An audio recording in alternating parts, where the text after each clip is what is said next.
Happy New Year! Everybody, welcome to another night of Spelljammer. The Iron Valor series. It is so good to see you all here on this Wednesday night, and it's so good to have the cast here. It's good to see you all, gang. Let's rock it tonight, and let's stop the unraveling. Yeah.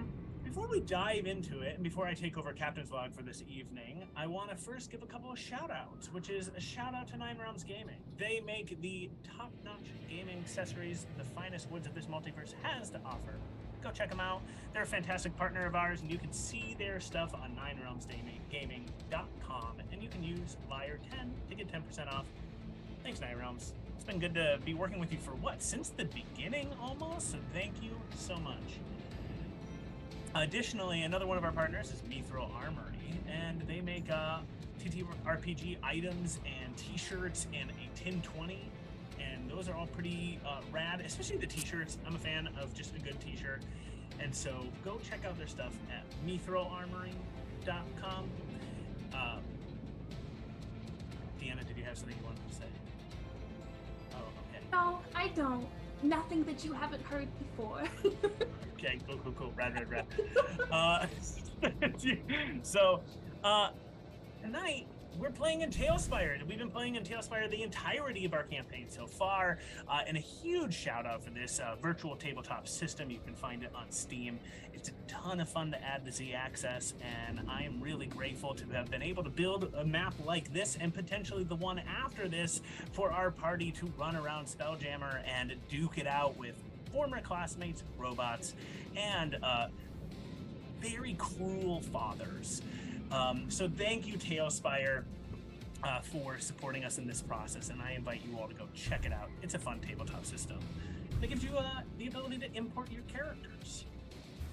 Additionally, huge shout out to the creators at Tales Tavern. Tales Tavern is the place where you can download assets for your game, or various custom-made structures as well, not just the assets from Tailspire, but these amazing creative things that people are putting up on the internet and make it so that you can really bring your game to life. I want to just give a huge shout out to the creators that I've drawn upon and borrowed assets from, because they have really helped me kind of make a scene that I wanted to show to these players and to you all, our guests. A big shout out to McBluff. A lot of us have character art right next to our characters here, and McBluff was the one who drew it. Thank you, McBluff. McBluff is a wonderful artist, and we're going to share her Twitter and her Instagram, and I believe she also now has a Patreon, so I invite you to go check out McBluff's Patreon. And it is incredible to be able to make art about your characters in the games that you get to play, right? And to be able to visualize them, and we're grateful to McBluff for doing that for all of our primary cast characters here, so thank you. Second to last, Josh, it's so good to have you as a guest player, continuing on as Geoffrey the Gif, and it is such a blast to have you here, so thanks for being here. Audience, you might have seen Josh in the Witch is Dead series during our Christmas holiday specials, and I hope to see Josh more in games going forward. So Josh, good to see you. Thanks for being here. Oh, it continues to be a joy to be here. I'm having a blast. All right, and last and not least, and this is to you, a special request to you, the audience. You help impact the game, and in fact, you had in a number of times saved our characters from various perils, including apparently me meteor swarming them almost twice. So thank you so much for participating and watching the show. When you watch the show, you get Valor points. Yes? Want to give a shout out to Flock Obama for starting off the game right by saving our butts right off the bat. Thank you, Flock Obama. Thank you, Flock Obama. One luck for also everyone. The example of what's going on, which is that with your Valor tokens, you can give blessings to the party, curses to my enemies, though I know some people often want to bless me. Thank you so much. I don't need it. And you can also give luck rolls to our party members as well, which they very much need at times. I think the party is discovering just maybe how ruthless I can be at times. And so please provide them luck like Flock Obama did. You can do this by watching the show, getting your Valor tokens, and then using exclamation point commands to see the ways that you can influence the game.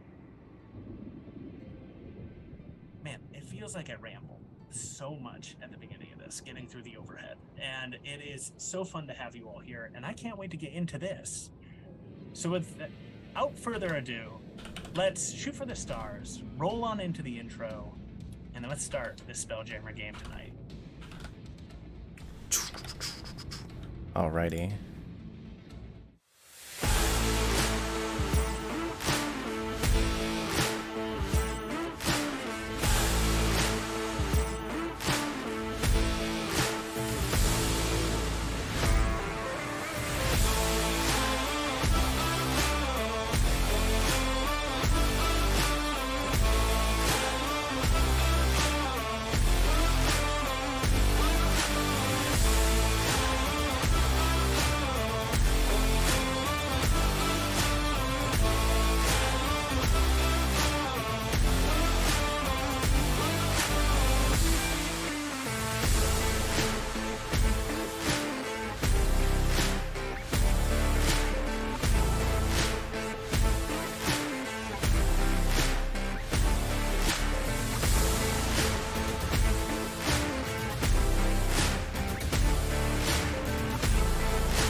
What's going on right now? Hello. Hello! Welcome back. So as we come into our Spelljammer session tonight, I'm taking over a little bit of the captain's log. Last time we played, our party found their way, having recovered from kind of the calamity of a terrible psychic storm that left 2 of our party members dead, one of whom was missing. The party recovered, made their plans, and began to travel towards the elemental plane of water, where they knew that an effect was happening upon the multiverse, an effect called the Unravelling, where the planes start to collide in on each other, the arcane weave begins to fray, and a new plane begins to emerge, the Void. The place where potentially everything goes to vanish, as well as everything may emerge from. With that being said, the party, as they traveled their way along, approached the elemental plane of water, where they saw that both the elemental plane of water and the elemental plane of earth had started to collide in on one another. As they drew closer, entering into wild space, the party then saw as a fleet of Spelljammer Academy ships left the system, retreated. The party continued, eventually traveling into the elemental plane of water itself, and using a powerful artifact called the Wandering Star, the party used this map to locate where the unraveling was occurring, as well as they used it to locate where they felt this powerful artifact, the Tablet of Fate, was located. Arguing between the two, the party decided that stopping the unraveling was more important at this time than going after the Tablet of Fate, an artifact apparently capable of rewriting an individual. And if you get both tablets together, you could rewrite the pantheon of the universe as well. So the party left. They traveled into the mouth of a giant stone and earth elemental that seemed to have been drowning and falling apart within the elemental plane of water, and began traveling down a water slide, racing against a group of water genasi who were riding a bunch of watery animals, aquatic animals, and then arrived at what they call the quarantine zone, where a group of water genasi and other denizens of the plane of water have been rallying together and trying to mitigate the effects of whatever was going on deep in the heart of these ruins where the unraveling was taking place. Taking a moment to rest, the party met up with Bleasnoik. I think I gestured the wrong direction. Bleasnoik is below me. And Bliznoik having returned from Spelljammer Academy, where he discovered that he had been part of a cloning process. Bliznoik has returned to join the party. While the party was resting, they discovered that one of their former classmates, Felix von Braun, a inventor and artificer, appears to be at the heart of this unraveling and is currently hiding deep in this ruins and pit where the event is taking place, stealing themselves, making their final plans. The party then jumped into the pit to go and face off with Felix. And that is where we arrive this evening.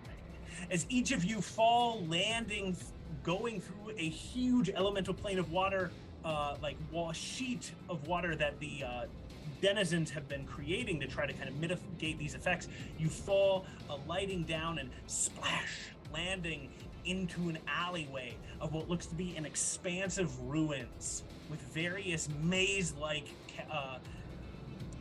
corridors racing through it. Off in the distance, rising up almost at a pinnacle, pyramid-like, you can see what appears to be a huge swirling mass of arcane energy that is slowly dripping downward into a chasm. You see a figure pacing back and forth on a broken bridge, and you can see a crackling, large engine, arcane machine that this figure is pacing back and forth in front of. That is off in the distance. As you all land, you are up to about like shin high of water that seems to be pouring down from above you. And you see that in this corridor and this labyrinthian maze, you spot what appears to be kind of like an alleyway that spreads off into a T intersection ahead of you. But beyond that, you can see what appears to be like a sheet of arcane magical energy that looks almost like a wall blocking you to the effects going on further, and the figure with that engine beyond that wall. So as you look, you can kind of see, suddenly your vision sees this almost speckly, sparkling wall, and then goes on further, and you can see the figure pacing back and forth nearby the engine. Upon arriving, you hear a voice. "Do not worry, I can take care of everything. I can fix this." Echoing somewhere, kind of almost like electronically and mechanically, and you can hear a crackle every so often. And as you get your bearings, you then hear the roar of this almost like granular mechanical roar, what sounds to be like a dog's howl or a wolf's howl. And you see perched above you in the maze 2 mechanical dogs and this clockwork figure, steam emerging from it as it lifts a hand and a ball of magical energy appears in it. Striding before you, you spot 2 figures, another one of those what looks to be a clockwork mage, and a figure drawing a blade, another automaton, steam releasing from it, blocking your path. And we've rolled initiative. Leon, as you're taking all of this in, you are first with an initiative count of 28. Right. You are quick on the draw as you've landed. What would you like to do? So Leon comes in, with his Greer's eye and his awesome brain, assessing all of the situation. I think the first thing he's gonna do, since he's got a gun, since he's not a melee character, I think he's gonna try to take care of these wolves that's sitting up here. So he draws starboard and he takes a shot at one of the wolves for his first. Okay. That's what he's doing. Yeah. Let me roll to hit that. Boom. Okay, does a 17 hit? A 17 does hit. Okay. Oh, thank God. I got a little worried when he had to think I about did too. Okay. All right. So that. seven. Dogs. Mount Jake wants you dead. Yeah. Fight back. Like, well, this is up to a great start. All right. So 17. I don't believe I get sneak attack on this, so I'm just gonna do my regular damage. And that's gonna be a total of 16 damage to the one on my left over here. Yep. All right. Cool. Yeah, that guy right there. Yeah.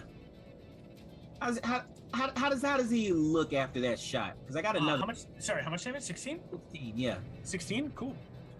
You watch as you take aim, shooting with Starbird. You see as the beam shoots up, blasting into a portion of the limbs of this clockwork creature. You see beam pouring out of it. The beast still looks like it is pretty hardy as it stands there staring down at I'm you. gonna shoot him again. All right. Oh, that's so good. That's a 26 to hit. 26 does hit, of course. And he's gonna take 17 points of damage from the second one. Wow. All right. Great. With that second attack, you watch as your second shot goes blasting off 3/4 or so of its head and some of its shoulder, but then you see as it slumps down, still staring at you with one eye, steam coming off of it. This thing is hurt but standing. Okay, cool. Then for my bonus action, I am going to use my Master of Tactics to give Lore advantage on her next attack roll or ability check. And I'll say, Lore, if you and Geoffrey can hold the line down here, then the rest of us can take out the wolves and the people up top. No problem, Captain. Pleasure. We got it. Sweet. And that'll end Leon's turn. Okay, awesome. After Leon, it is going to be Drizzle. As you stand there, you are taking in what's going on. You can see that up ahead in this corridor, it splits off. You notice that the hounds are up above you, that you think that that's about like 20 feet above you. And there looks to be a place where they're perching on that you could maybe get up to if you wanted to try to do so. Beyond that, you see a flight, and all of you see this, a flight of stairs, ruined and broken, leading up towards where you see the figure pacing back and forth in front of this machine. And in front of the stairs, sort of blocking your way to it, you see this shimmering, flickering wall of some kind that is very arcane in nature. Drizzle, as it is your turn with 24, what are you going to do? Because I, as a person, cannot see the map, are there robies on the floor? There are, oh yes, right in front of you, just beyond the rest of your crewmates here, you can see two figures standing before you. One looks to be a clockwork mage holding an arcane spell in its hand. The other seems to be just like this clockwork soldier wielding a sword. Okay, are the wolves robies? Yes. Okay. Everything is a roby. Wonderful. All right, how many wolves are up there and how close are they together? There are two wolves and they are 25 feet apart. Or 20 feet apart, sorry. That sucks. How close are the robots down below to each other? 5 feet. Okay, great. I'm gonna cast Shatter on them. Awesome. I believe that they have disadvantage on it because they are constructs of some kind. And I am going to use my specialty sorcerer abilities to make that a bonus action. I am going to be hopping onto our hippo friend Geoffrey's back and shouting, "Do you remember me?" And just like a static shock electricity rattles out through the water. It goes up these guys. I need them to make a whatever the heck kind of save check. Sorry. All right. Both of them make their Constitution saving throws with disadvantage, and you see as the shatter erupts, both their bodies starting to shift and break partially. They both fail. Deal your damage. Okay, so they take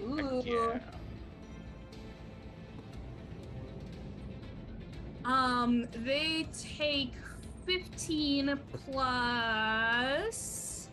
Let me see. I have a thing that will make it weirder because of who I am. So they're going to take 18 lightning damage each, or 18 thunder damage, sorry. Okay. Okay, they take 18 thunder damage each, and then I am additionally. How far away are they from me? If I am on Geoffrey's back. To get to Geoffrey, you have to move 15 feet. Okay, I do that. But are they? And then from there, they are 30 feet away from you. Oh, okay, okay. Then I'm just going to, from Geoffrey's back, sitting there like a backpack, I am going to Eldritch Blast, because I used my Sorcerer's thing to make Shatter a bonus action. I'm going to Eldritch Blast the Mage. That's good. Opilion. It's got 26. 26. Okay. All right, and that's gonna be 10 points of force damage to the mage. So he takes 28 points of damage from Drizzle, as she essentially is just trying to him out of. Drizzle, you stride forward. You clap your hands together. The explosion of the shatter rocks both of these clockwork entities. You see steam pouring from them. Then you see as you jump onto Geoffrey's back, you take aim around Geoffrey's shoulder, shooting your Eldritch Blast, smashing into the mage. You see as the mage rocks back slightly. At the end of your turn, both entities seem like they're still standing and are not horribly hurt in this. As Drizzle, your turn passes, you hear the crackling of that arcane sound system, that speaker going, and says, "Whoever you are, I can fix this. You can leave. You can go now." Felix, I know exactly who you are. You shout that, and there seems to be no response. And you see off in the distance, all of you, the figure stagger over to the engine, far off in the distance, where you see this almost like arcane orb of energy of all various colors, and it just drips, pouring down deeper and being lost in this chasm below. And you see this figure perched upon the bridge, crouched down near this broken and flashing engine. And you see the figure attempt something. Okay. You see the figure is tinkering with it, and some of the crackling arcane energy fizzles and shrinks down. Okay. After that happens, one of the hounds, the hound that has not yet been attacked, bounds along the wall, drawing up alongside you all, but from above. And Bleasnoik, as the hound approaches, you see as it howls, and then its tongue elongates and swings down at you. Gross. Yuck. Okay, awesome. I got a 24 to hit you. That barely hits. Oh my god. Awesome. My god, you have so much armor. You take 6 points of damage My hit points. as the tongue lashes against you, and you see as it wraps around your leg for a second. Make a strength saving throw. Oh crap. 16. 16. All right, you manage to just you have rocket boots going, and you just break free of the tongue as it tries to retract and try to pull you up towards its mouth. Look out. They're licky. Awesome. Then you see as the clockwork mage, the one that Drizzle has shot with the Eldritch Blast, strides forward. And as it does so, you all see from that engine where the arcane energy has dimmed slightly, this almost wash. You see it as the weave itself becoming apparent to you, almost like little strands and fabric pieces of thread, begins to fizzle and then fade as the wave washes forward. It passes all of you, and you see that it almost goes through that like shimmering wall, and you see the wall flicker for a second, but stay strong. Does anyone here have magical effects on them? Anyone have anything applied to them? Not at the moment. I mean, we all have temporary hit points, but I think that's just from how much we love Leon. Yeah, I think that's not in the same vein as an Okay. Right. I don't think I. Magical items don't qualify, right? I'm a shooty boy without magic, so probably not. Non-magic shooting boy. Well, that doesn't Awesome. bode well for what I was about to do. You watch. Agreed.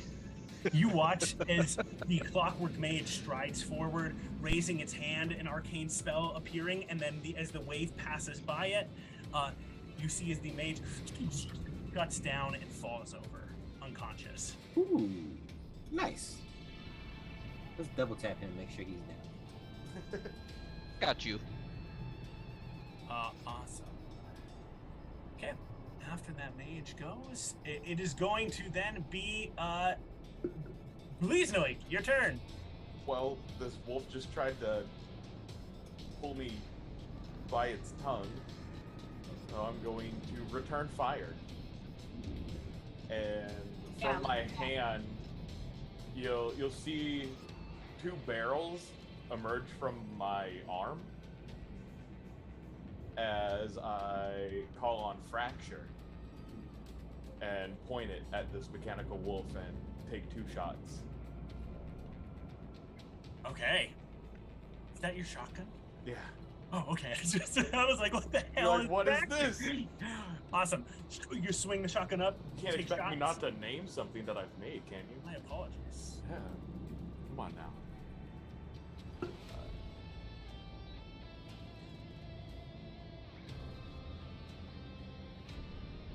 23, Hits natural 20.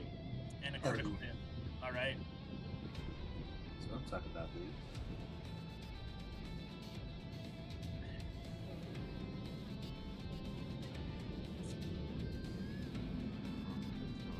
Rolled a natural 20 first. That natural 20 is 22 points of damage.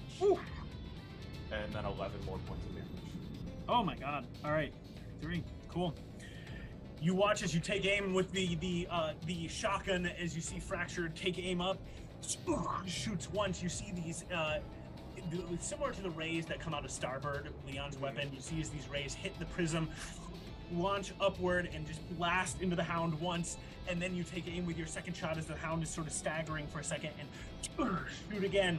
And you see as one of its arms goes flying, parts of its chest fray away, and Bleeze, you can see pulsating at the center of its chest like this core that's spinning, and it seems to be like whirring and charging up as the hound snarls, staring back down.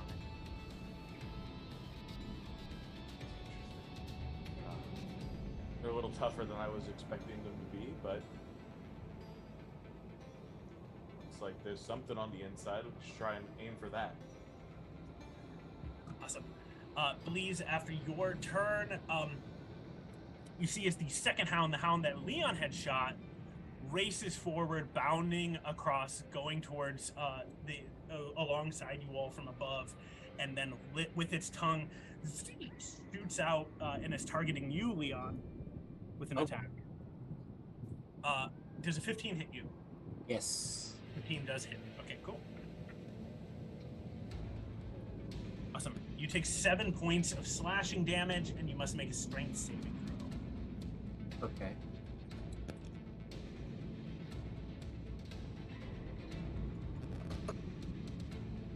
Ooh, that's a 10. A 10? Okay. You watch as Leon is standing there. You see as the tongue, all of you, the tongue zips down, slicing into Leon on the side and part of the arm. And then, Leon, with your failed check, you hear as Leon gets pulled up towards the hound itself. And the hound will take a bite attack against you. Oh, that's not good. Oh. It's hungry. All right, 15 hits again to hit you. And Leon, you take 17, 22 points of damage from that. Oh! Okay. Okay, 22. Uh-huh. Okay. As Leon, you are dragged bodily up towards the hound and are now standing up with the hound. Okay. Awesome. I like that. Right where you want to be. Right Awesome. where I want to be. Okay, after the hound goes, You see as the clockwork mage standing up at the top here steps to the edge, raises its hands, and you see as they pull apart steam. Spell. What? Counterspell. Okay. Okay. Yeah. I'm gonna. If you didn't do it, I was gonna. Pulls, and you cast your counter spell. It's a 3rd level spell that you cast counter spell with. Yes. This spell is also 3rd level. Is it snuffs out? It was fireball. I'm gonna take a wild guess. So what does counter spell look like for Drizzle? It kind of looks like it. So it's starting to cast the spell. It looks like, again, like someone did rewind on a VHS tape, where it's just, and the magic enters them again. And there's almost a little. I'm assuming it's a fireball. There's a really small, tiny, in its hand as just a mini shitty. Yeah, version of you that. actually, you watch as it goes, and steam is coalescing between the two. It pulls together, and then the steam comes out of its body and dissipates. Thank God. Fully countered. Nuh-uh, buddy. And then, Lore, as you are standing nearby, you hear as the soldier comes racing forward with the blade. As it is running forward, you see its mouth open up and go, "Intruders are not allowed." And then its blade swings down on you. Awesome. First attack is a 22 to Yeah, that hits, yeah. and the second attack is a nat 20. Ooh. It's no joke. Yikes. Counterspell. Second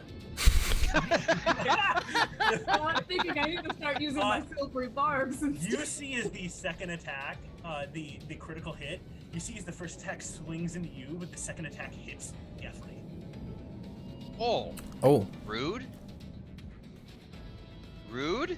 What the heck? Geoffrey, you take. You take 17 points of damage, Geoffrey. That's a critical hit. Ow, wah. Lore, you take 9 points of damage. Accept that. Where's like, ow? Cannot wait to punch him in the face Alright. for old time's sake. As the automatons go, Geoffrey, it is your turn, followed by Lore, then Jasmine. Geoffrey's not a fan of what just happened. Geoffrey reaches into his left large thigh holster and draws his blunderbuss and basically just shoves it directly into the face of the soldier who just hit him with a critical hit and says, "Rude!" and fires. Okay.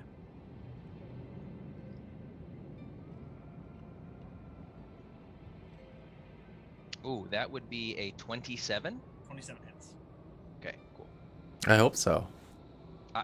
Hey, can I tell? I hope so. Yeah. Wow, that is minimum damage. Unfortunately, that's just a whopping 5 points of damage. Straight to the face, but a whopping 5 points of damage. Awesome. Okay. Your blunderbuss shoots off. You see as the soldier, it's hit, already sort of broken partially by the shatter. You see as the blunderbuss pulls more parts of its body away, that there is a spinning core, arcane core on the inside that begins to tick up higher and higher, it seems, in energy. Cool. With his second chunk of attack, he'll recock his gun. Okay. But that's all he can do. The weapon is rearmed. Awesome. After that, it is going to be Lore. Lore is obviously, while moving, pulling out the glaive, and is just, oh my, I hate this guy so much. All right, and this is just gonna be attack with the glaive. So let's see if we hit. Oh, nat 20. Oh, Wow. Okay. There's so many. There's a lot going on tonight. So let's see here.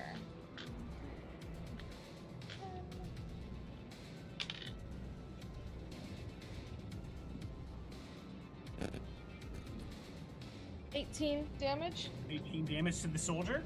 Yeah, to the soldier. Yeah, Lore's not moving. He's just going because this thing's going. How do you want to kill it? it? Fantastic. Is literally probably with the glaive would be an upward sweep for the neck, so probably just straight up beheads the thing. Yeah. You swing, you see as the soldier, your blade slices through it. The head goes flying. As you do so, you see, still on your turn, you will have ability to react to this however you choose to, Lore. You watch as the core swirling in its center spins up and then starts to explode. Lore, you have a second to react. Yeah, that's great. A second.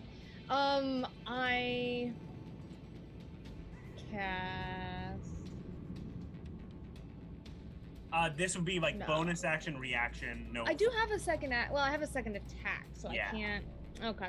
I don't cast anything. I think I will just. I'll get in the way. Okay. Lore, Yeah. you step in the way. Geffrey, Drizzle, and Geffrey and Drizzle, you have advantage on your dexterity saving throws. Well, Drizzle's basically going, "Ah!" Or you may make your dexterity saving throw as well. DC 13 for all three of you. You've got advantage too. I gave it to you if you want to use it. Geffrey Yes. got a dirty 20 with the advantage given by the blocking. I also have a dirty 20 with the advantage. I'm gonna You're on use my the shoulders. advantage This is wonderful. because I got 12, so which is just under. Damn it. Okay, 18. 18. All right. All the explosion, Lore, you step in front of it, and as it blasts into you, some divine energy sort of kind of hardens against you, blocking it partially. The rest of you take. I'm gonna half the damage, and because Lore stepped in the way, I'm gonna half it again for the rest of you. So you two only take 3 points of fire damage. Lore, you take 6 points of fire damage. Flavor-wise, because Geffrey and I rolled exactly the same save, Drizzle does not move at all. She's going, what? And whatever Geffrey does is what she moves. Geffrey just ducks, and so Drizzle just goes, stops. 100% as the fire washes over. Woo, Drizzle! Yeah, awesome. Laura, your turn's not over yet. That just effect occurred, so you have the remainder of your turn. Yes. I have a quick question. It's gonna sound like a silly question. I can move and then take my extra attack, correct? I've been playing a lot of Hero Quest. Okay. All right. So Lore is going to step over this body. 5, 10, 15, 20, 25. Oh, it's already dead. I missed that. No, just unconscious. Yeah, Just just unco- Double tap. Hmm. Double tap. I mean, is There's no one else in the way that I can get to, is there? No. Okay. Everyone else is up on the top. just them I mean, unless you wolves. want to throw your glaive, which would be kind of sick. I have a mace I could try to throw. Wait, is the mage unconscious? Yeah. Oh, one of them is. Wave hit it, remember, and it fell over. I think Lore is going to just at this point position herself in front of the mage in case they try to get back. Rad.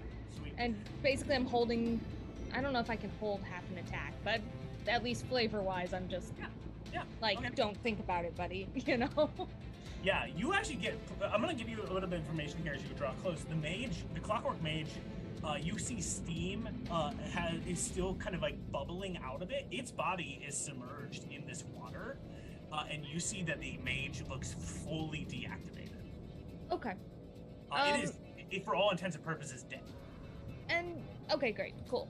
Then I think flavor is all I've got at this point. So flavor-wise, I think seeing it's fully clockwork, seeing it's deactivated, Laura's just gonna use her glaive to cut a couple wires to make sure it's not getting back up. She's All like, right. well, like more like there's no finesse to that. Subtly whatsoever. use a glaive. It's You just like break portions of it so that it cannot get back up. As you are No. breaking portions of it, you can see scrawled on its body in insignia of a V and a B Von across Braun. its body. Awesome. After that is Jess. Hello. So it seems like there's a lot of enemies out of reach right now. So I'd like to do something about that. Jazz is gonna step forward a little bit and come over to where Geoffrey is. Kind of lean over and whisper, here's a little gift from me. And she's going to cast cast one of her signature spells, Embodiment of Decay, on him. And he will turn into a giant skeleton. Okay. Geoffrey, are you willing? Oh yeah. Okay. Geoffrey likes jazz. I think he says, "Okay," and just starts. It's not the first time I've turned him into something huge, to be fair. I did turn him to an ape for like 2 seconds before. Oh, that's what you meant. Yes, absolutely. But this time he is now a giant skeleton that rises out of the water. A giant hippo skeleton? Yeah, for sure. Yeah. Hell yeah. Die now on top of I this still got giant hippo a skeleton. huge mouth. Grizzle, you are fully flying on top of this thing. Let me see if I can do the R2D2. You, Jasmine, you step forward. You cast Embodiment of Decay on Geoffrey. Geoffrey explodes into this giant hippo skeleton. And Jasmine, what's the rest of your turn? So I don't really have any cool bonus actions for the moment. I'm just gonna kind of use him as cover now against the wolves. Okay. Just so they don't have a clear shot. Drizzle, you are now up on the skeleton. You are basically 5 feet from the mage, clockwork mage that's standing next to you. Because the skeleton is 10 feet high, so you're more or less right there next to this mage as you look at it that you've counter-spelled against. Behind you, you hear the 2 wolves going. The soldier has died, and the lore is just up ahead here. So, with that being said, it's the end of the round. And you hear the crackling arcane speaker system yet again say, "Don't worry about this. You can go home. You can leave. I can fix this." And then you hear the system crackle again and say, "Intruders found. Sending reinforcements." Glad I made a giant skeleton. Anybody have any way to get through to this idiot? Force.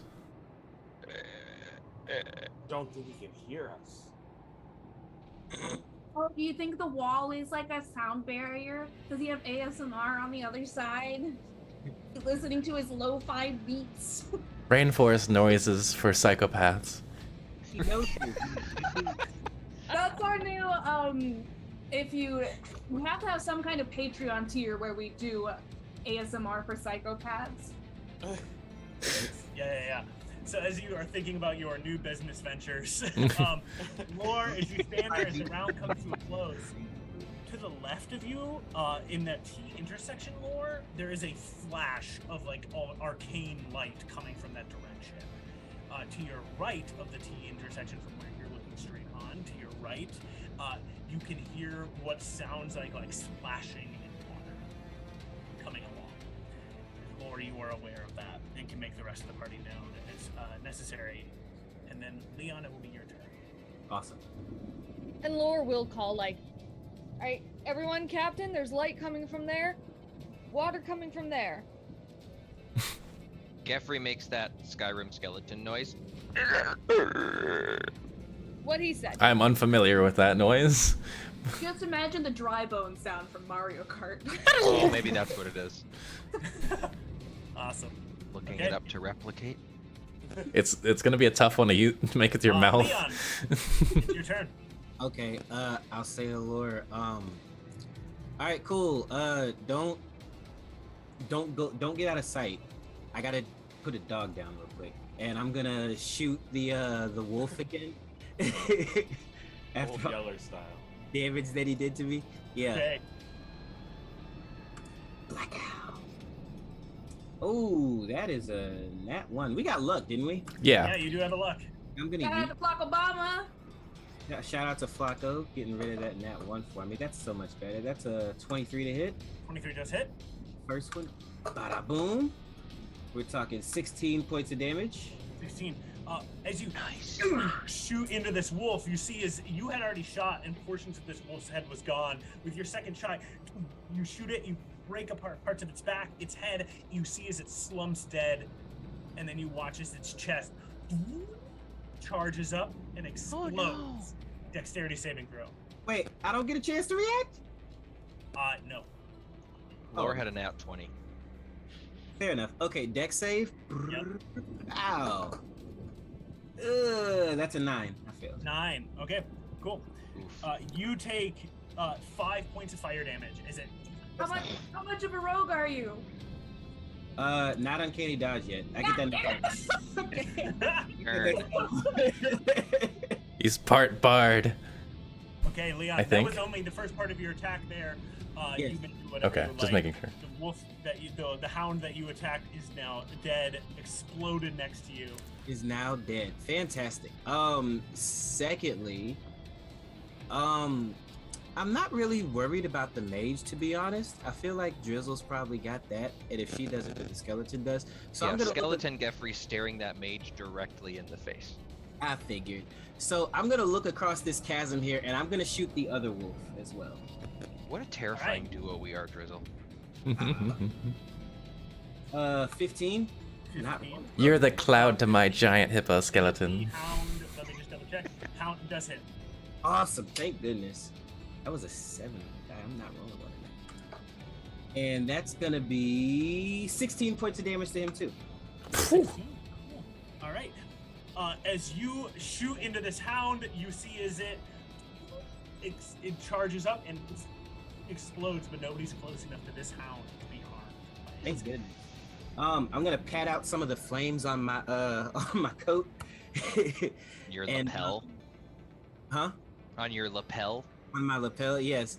And I'm going to give advantage to Geoffrey as the giant skeleton here. Okay. And do I think I can make this?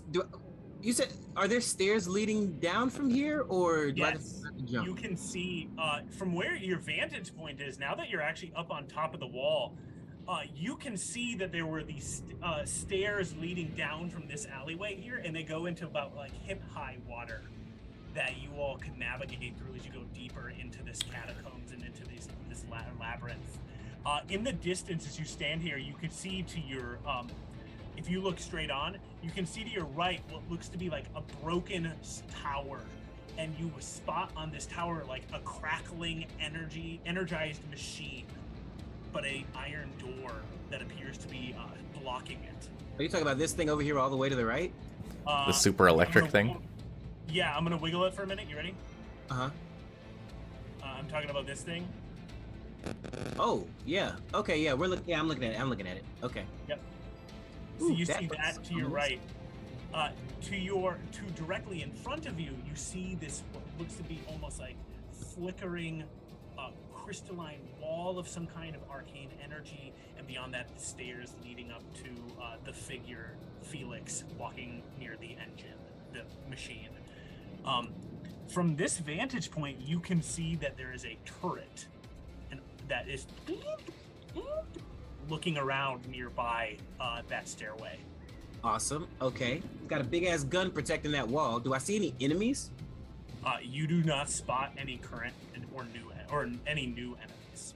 Okay, cool. I think I'm gonna hang tight for the moment. I could come down at a later time. I kind of like being up here for now. Are you looking okay? Are you bloody? No, I'm not bloody. Okay, I'm good. fine. Yeah. Drizzle. Look. Okay, is there anybody?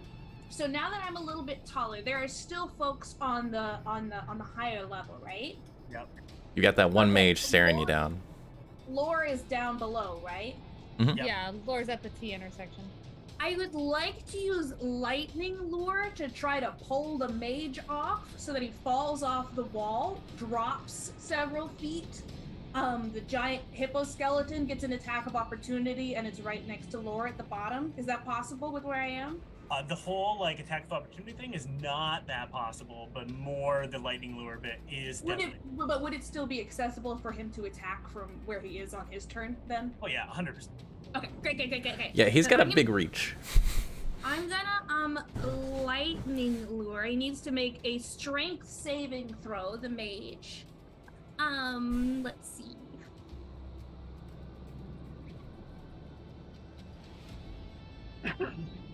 You watch as its clockwork body seems attuned to reflecting magical effects. Silvery barbs, fuck you, you're gonna fail.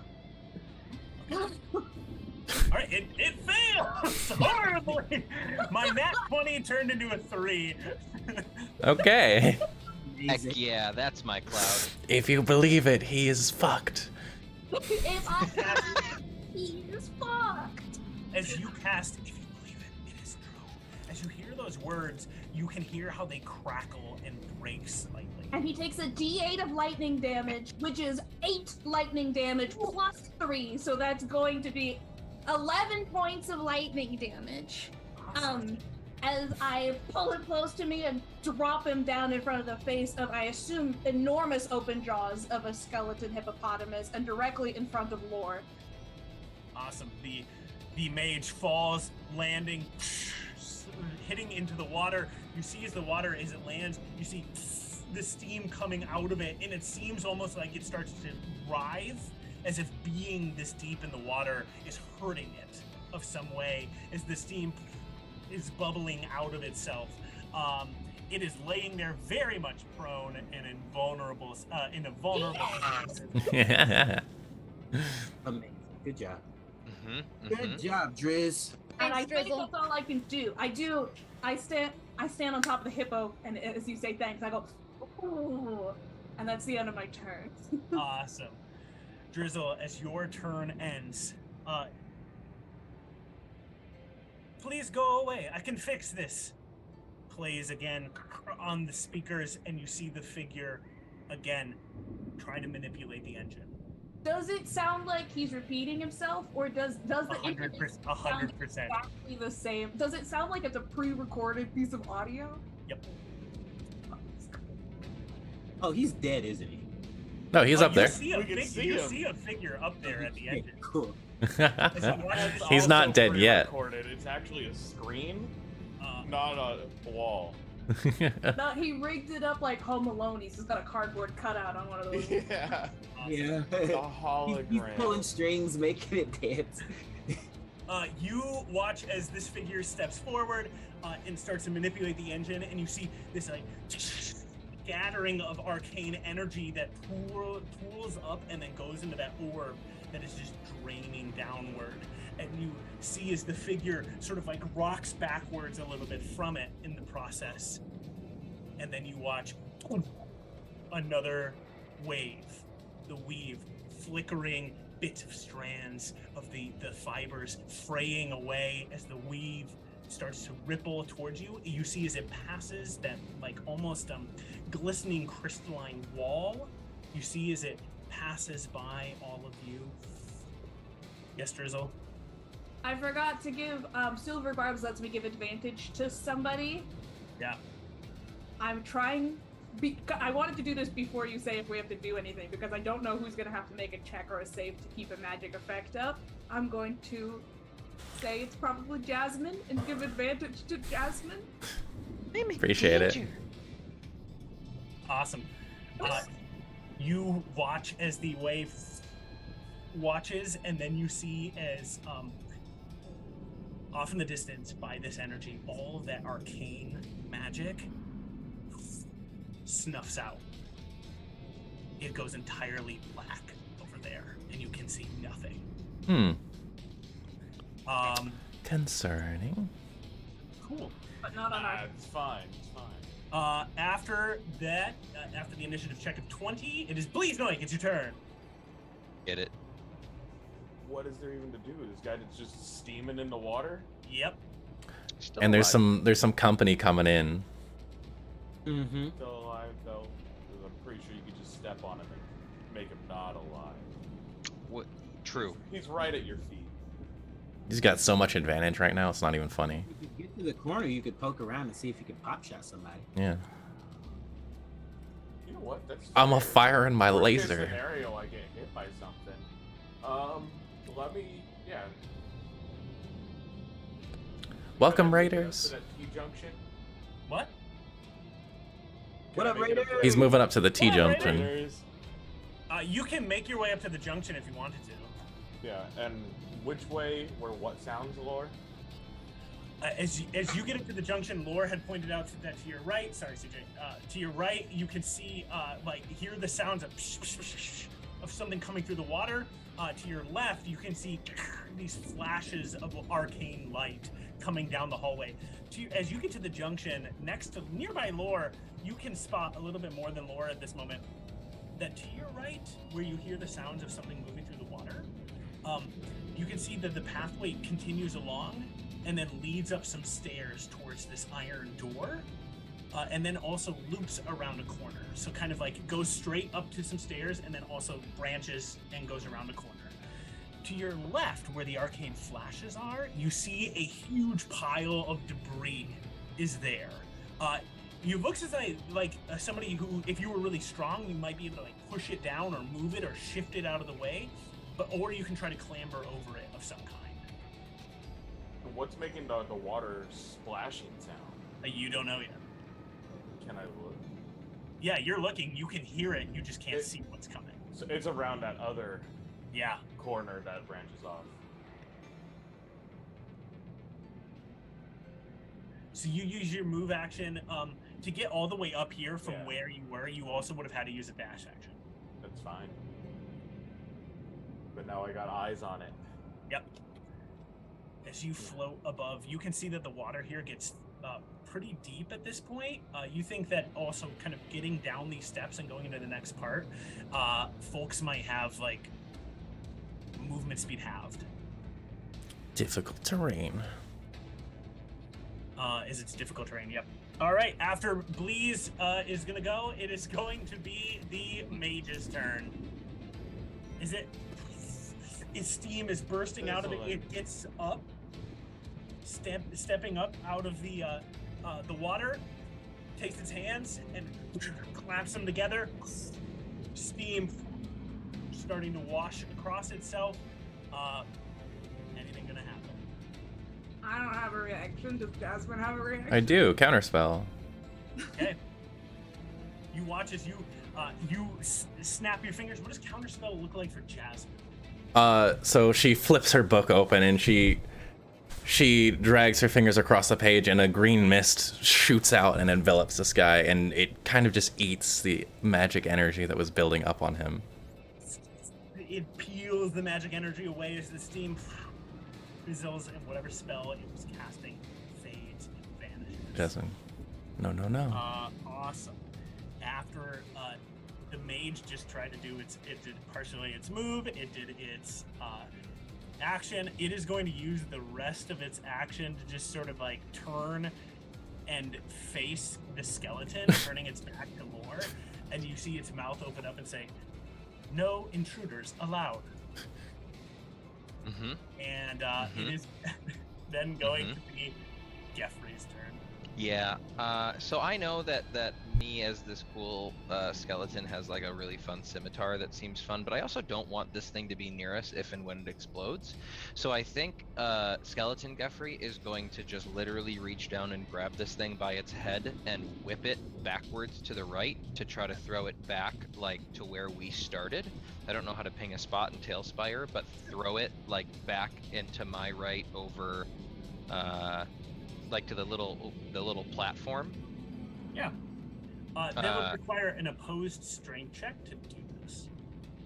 I'm okay with that.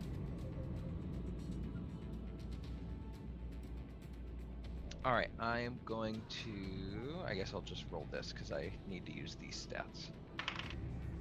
Ooh, that is actually not wonderful. That's only. You know, I'm going to use luck because I really want this to work because that was only an 11. So now we're going to get a. Oh, that's much better. A 24. 24. You Strength succeed. check. Grabbing. You can move this skeleton anywhere up to 20 feet, or this clockwork creature anywhere up to 20 feet away from you. Cool. I think I'm just going to throw him square against the wall over here. Just Awesome. make him smash into this wall as I throw him that way. Cool. You watch as it hits the wall and it staggers, manages to keep its feet as it lands, but is now back there and sort of pushed up against the wall here. Cool. So I guess this is where, so my, this big skeleton can make 3 scimitar attacks, but I'm assuming that was like its action. So Yep. I don't know if there's much more I can do. I think I'll probably just move over here to get directly up in its face to make sure it can't, like that it has to deal with me next.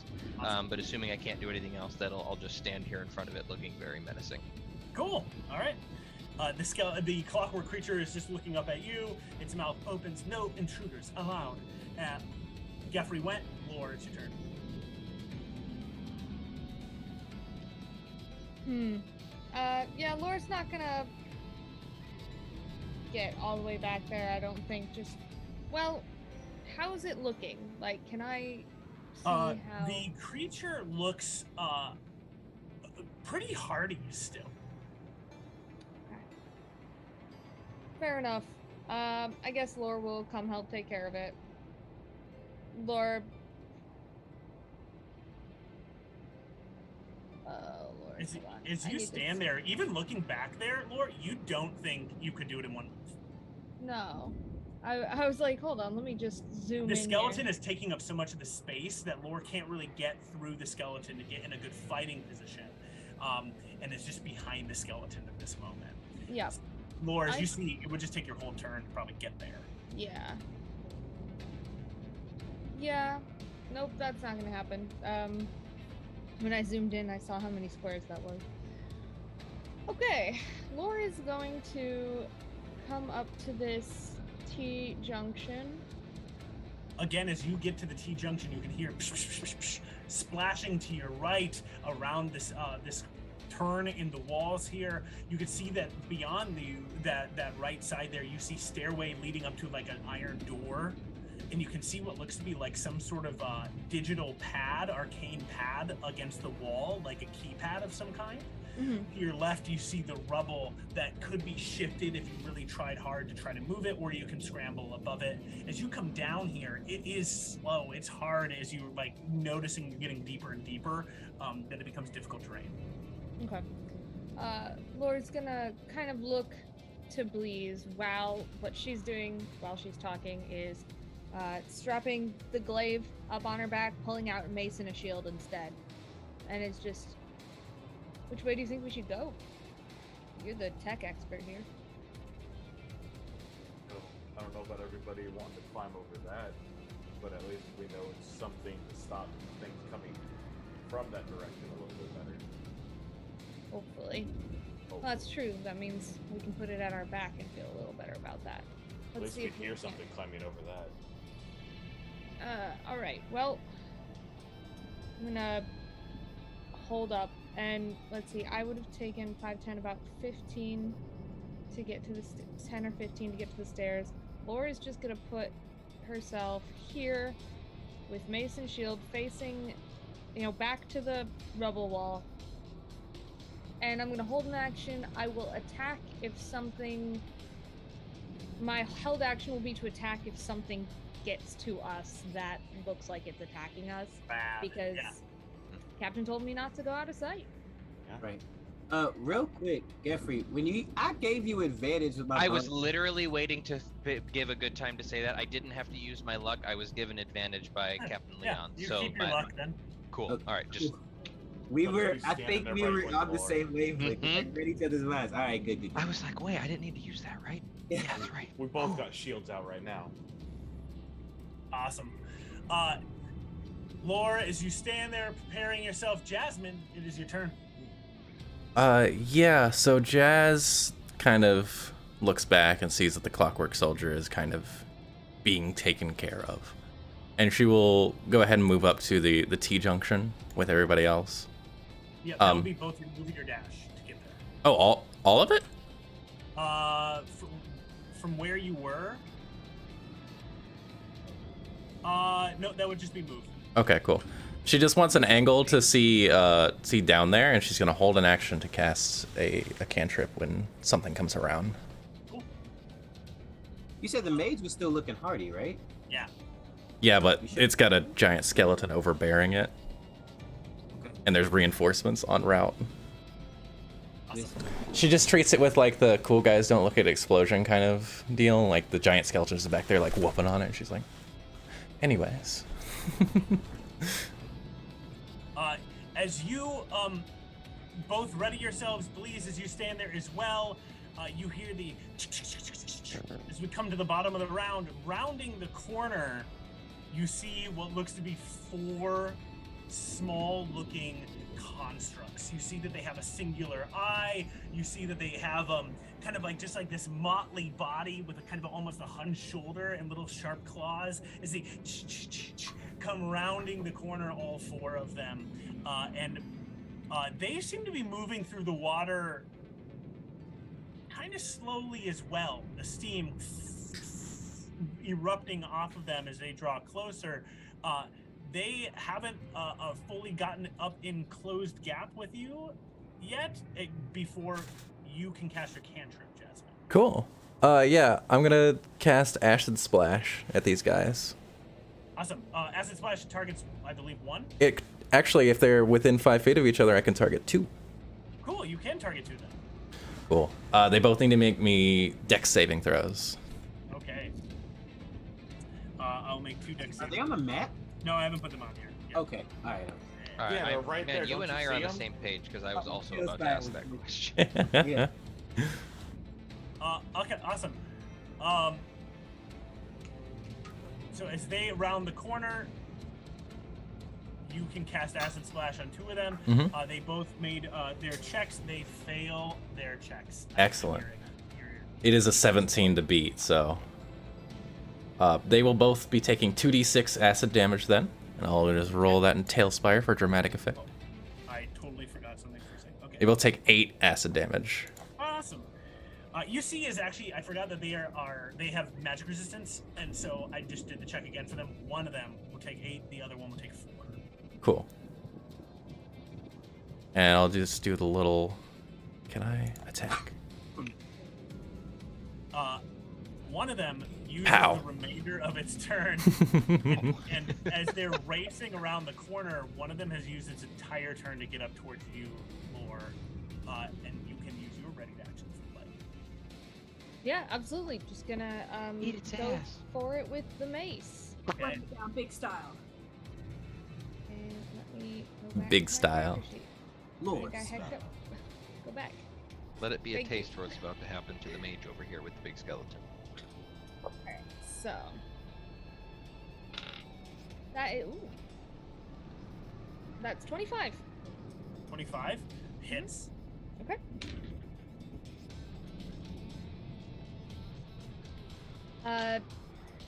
That is just 6 damage. 6 And damage. then is gonna go straight for it with my extra attack. Okay. Does a probably 23 hit. Okay. And that's another 9 damage. Wow. With 2 blows, you swing across this creature, and you see as it pieces of it lay away. You see as it's still standing there. The steam coming off of it now, pouring out of parts of its body. It is still standing there. It is just looking hella beat up. We might have some luck knocking these things down. They don't seem to like the water. Now is an excellent time to remind the audience that you can curse the enemies and bless the party. These enemies are already cursed. They're in water. Yeah. Curse them to fall down. Bottom of the round, we go to the top of the round. Leon. Fantastic. All right. Okay. First attack. I'm gonna shoot this this clockwork mage right here, and since he's within 5 feet of one of my friends, that means I get sneak attack, right? That's correct. Dope. So let's do that. Black out. This was my plan all along. That's a 16 to hit. A 16 to hit. Let me just double check quick. 16 does hit. Thank goodness. I feel like I've been right on the edge for all this. Okay. Damage. 3d6. So Oh, thank you, Lotsky. Yo, who's that? 10 for a bless. A 10. Ooh. Oh, A 1. 1. 1 total. All right. 1 total. I got it. I got it. Keep going. Woo! That's 17 points of damage to the mage. That's one of my favorites. 17 points of damage. Good God. Yes. All right. We're all really flimsy, fluffy little people, but we do a lot of damage. You watch Yes, as you that's watch it. parts of the mage blast away, and it's still standing strong. It's still standing strong. Okay. I think I'm gonna let you guys finish him off because they have more creatures over there, and you guys need to get there. So I'm going to then move 5, 10, 15, 20, basically to the end of this, right? Yeah. Where I can see. And I'm going to use one of my maneuvers. I'm going to use Commander's Strike. I can forego my second attack and use my bonus action to direct an ally that can see or hear me to strike using its reaction. Okay. And add a D8 to that for the superiority damage. And since Laura's already in melee with one, I'm gonna say, Laura, smash his head in! And just give you a free attack real quick. Happily, Captain. Aye, Captain. Is that pre-attack a now thing? Yeah. Yeah. Sweet. Let's see how we do. This is a maybe hit. Let me see what I add to it. Do you add a D8 to the attack or to the damage, Leon? To the damage roll. Okay. Does a 14 hit? 14. 14 on these little boo-boos. Does it? Sweet. And you said you added D8 to the damage? Yes, ma'am. Love it. Let's do this. Not bad. 11 damage. 11 damage. Cool. You swinging down, shatter this. It crumples, pouring into the water. Being gone. Monsieur le Maire, what is our blessing? Chosen by the audience, one of my enemies turns into a plant. Hey. Wait, a blessing? Wait a minute, what? Oh, sorry, that was a curse, right? You're misreading so hard, Jake. It's the blessing of Amelia. That's a great curse, though. I'm like, totally wrong about that curse. Turns into Alright. a plant. that's the curse of the professor. That is the Alright, curse of the next professor, attack yes. Has smite for the whole party. The Yes. next attack has smite? Yes, you get an additional 2d8 radiant damage on your hits. Hell Oh, yeah. yeah, Oh, baby. this is gonna be a fun round. Is it Oh, Leon, yeah. is there anything left on your turn? No, that ends my turn. I'm gonna Eldritch Blast Pew Pew down on this mage down on the floor. Okay, go for it. Beautiful bolts of sparkling lavender and mint green and other pastels come out of my hands. That's gonna be a 19 to hit and a 18 to hit. Both hit. Beautiful. So that's going to be 2d10 plus how much is it for the radiant? 2d8. 2d8. 2d10 plus 4d8, or is it just for Two. one attack? Just for one effect. Okay, 2d10 and 2d8 plus 8. Okay. So that's gonna be.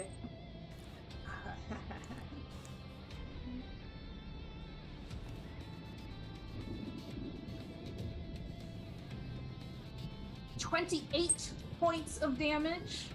Yeah. Wow. All sparkling strobe lights just flutter down to his chest and on the inside. With just a little extra golden shimmer from nowhere. You see as parts of this thing are flaying away. Steam starting to fill the area. It's almost kind of like surrounding it a little bit. But you can see as it's still moving, it's still okay.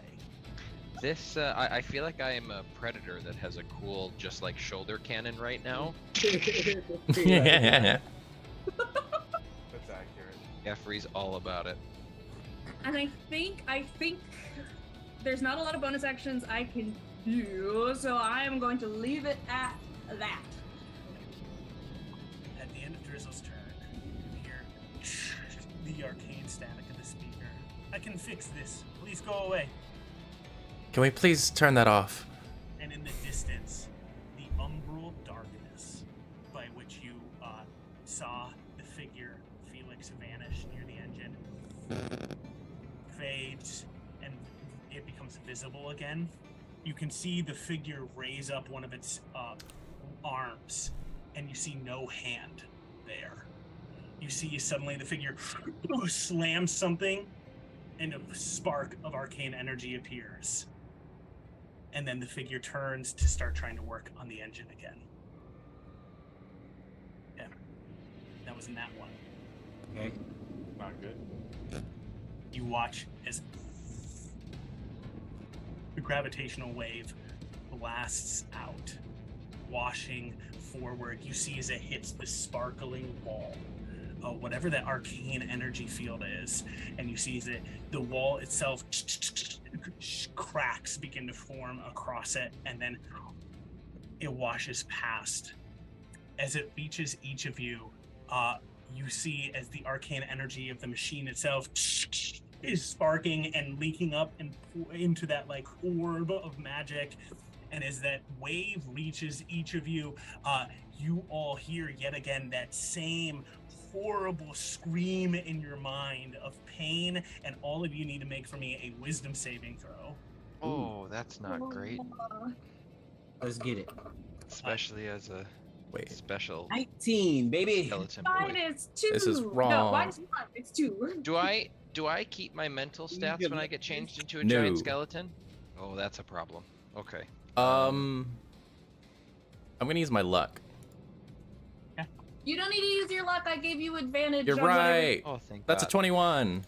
Yeah. 15. 16 for big skeleton, Geoffrey. Oh, that's pretty good Jeffrey? for having a I rolled a negative natural 2. 18, so that was helpful. Jeffrey currently has a Anybody negative get 2. below 13? Below a 13? Both of you. All right. You both take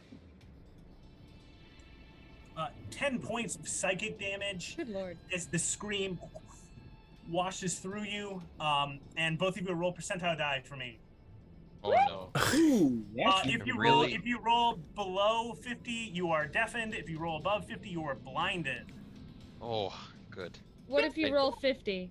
Oh, you kidding me? Are you? It's I'm that would be deafened. Yeah. I'm 56. I would be like, No, that's the yeah. one that you needed to get. Drizzle, Laura, as everything goes silent around you, Drizzle, for you, you see as the world fades to darkness and you are blinded for the next minute. That's not good for a spellcaster. Yeah, not wonderful. Folks, it sounds like my mic volume is extremely low, so just a heads up. I cannot adjust it on my end. Okay, I'll figure that out at the break. Thanks, Fred Knott, for letting me know. Maybe it gets better. Does it sound better now? Does it sound better now? Say Levy. We'll figure it out. Cool. So, Drizzle, as everything goes dark, Lore, as everything goes silent around you, you see as the gravitational wave washes past, and a second later, what magical effects do folks have on themselves? I'm a transformed boy. That's correct. I don't think I have anything still. I don't have anything. I'm blind. Not Yeah, really. yeah. They are blind. Yeah, I'm deaf. Lord, as everything goes silent for a second, you then feel almost like this shattering sound, and you can hear again. Drizzle, as everything goes dark, you see it shatters, and you can see. And then, Geoffrey, you watch as your skeletal form shatters, and you are Oh, now no. back to Geoffrey. There's no Jasmine. save on that? It just happens? Jasmine. Oh dear. You just watched a 9th level Dispel Magic be cast 3 times in a row across the entire party. Oh. Lord. Do I land on Geoffrey? Am I still on your shoulders when you turn back into Geoffrey? Yeah, you were on my shoulders before. I imagine you're still on my shoulders now. Whatever's going on in there, Jazz, you just watched it cast an extremely powerful Dispel Magic spell. 3 3 times. times. Hmm. It's Wow. concerning. Concerning. Okay. Concentration spells are no more. I didn't see anything. Awesome. After that happens, that is the end of round initiative count 20. Please, no, you your. Oh no, it's the mage's turn. Oh, You good. watch God as damn the it. mage. He's Uh, still chilling. The mage looks up. You see that as the gravitational wave was going, that you all, Jasmine in particular, you're putting it together. The rest of you see it affected Lore, then Drizzle, then Geffrey, and it did not appear to affect the clockwork creature. Oh, good. Perfect. Does it seem to be distance from? It seems as if the wave is affecting things as it goes. Okay. Yep. It didn't hit all those little ones? It does not seem to have hit the little ones. You see as the clockwork mage stands up, again looking up at you, you see steam wrapping around it, and the clockwork mage slaps its hands together, pulls a spell. I'm gonna have to teach you this lesson. I'm running out of spell slots though. Yeah, I really Yeah, can't keep you know- counterspelling this guy. You can let the one go through. I might regret that, but Yeah, I have hit points. Do you have hit points? oh yes. Let it happen. I Let it think Geffrey go. just yells, "Let it happen!" Okay. As you're standing there, Drizzle, you gotta have a Geffrey, you two watch as the hands pull together, the steam wrapping around this mage, and then suddenly the steam dissipates and the mage is gone. Well, that was not the spell that I was expecting. That's Son of a concerning. bitch! And then you hear this arcane like mechanical voice say, changing arcane configuration, echoing from somewhere nearby. Oh no. And that is where we're gonna go to cut to our break for this evening. Oh no. Okay. He's pulling a full bastion on us, guys. Okay, well, let me go ahead and cut us a break. We'll see you guys soon. Okay. Catch us back up here in just a little bit, gang, as we return. I'll fix my mic as well, Frey. Not thank you so much for that notification. Absolutely. Bye.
hello. Welcome Welcome back. back. Here. All right. As you hear the mechanical voice saying, reconfiguring magical effects. Actually, changing magical configuration. That is the end of its turn. As we come back from the break, Lore, you see yourself facing off with a group of these small little soldiers. Geffrey, you, as you are standing there, see that the steam cloud has cleared as you and Drizzle have let this thing cast whatever spell it was casting, and it is now gone. Geffrey, it is your turn. What would you like to do? Tentatively swipe forward with a hand at where it was just standing to see if it's actually gone or if it's just invisible. You reach forward and it is gone. He looks around. Can he make a perception check or something? You can see up on the wall behind you to your to your left, I believe. I'm gonna wiggle a creature up there. That would be over to my right. Over to your right, you can see steam just wafting up there. Interesting. Okay. I think. Does it look like it's solid or like it's going to coalesce to something? You don't know.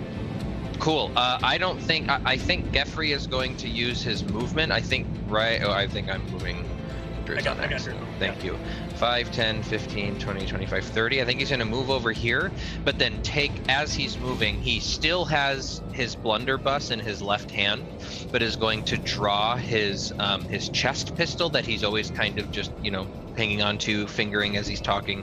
He's going to pull it out, and it kind of reveals a very long, thin-barreled weapon. It's like a revolver pistol almost, but with a lot longer barrel, and is going to kind of take sight and try to take at least one shot at the steam cloud that is developing over in that area. Awesome. It will have from here like 3/4 cover. It's gonna be pretty hard to hit this thing. Interesting. All right, well, let's give it a shot. We're gonna take a pot shot at it and see what happens if I can ever get back to my thing here. Yeah, it's gonna take a shot. That is an 18 to hit. 18 to hit. 18 misses. You shoot up there. The beam goes wide. Okay, so it's not that I hit something and it just didn't do anything. I just missed.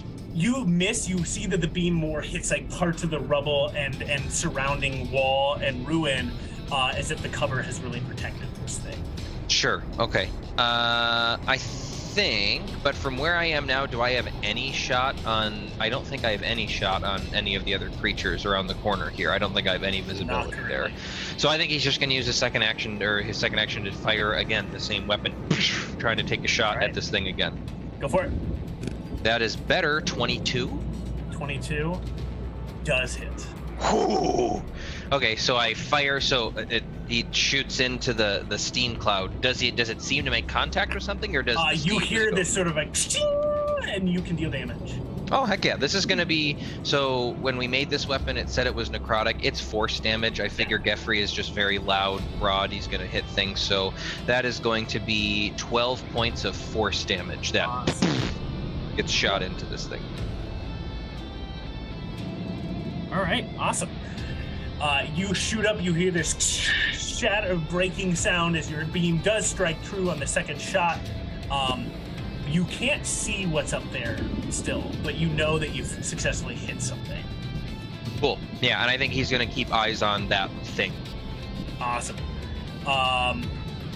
Cool. After Geffrey's turn, it's Lore's turn. Okay. Lore is essentially, I pulled out there we go. Lore is essentially gonna take a couple steps forward here with the mace and the shield, 5, 10, and go for that one right in front of her. All right. So let's see how, and is just like,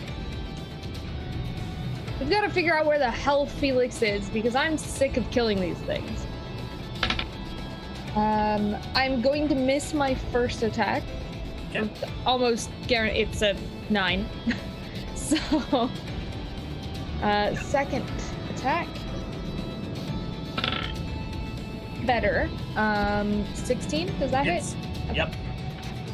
Hey Jake, would I be able to go this round? What? Would I be able to go this round? Oh, I do think you skipped over Bleeze to I'll go have to you my go in a turn. minute. Yeah. That's 8 damage.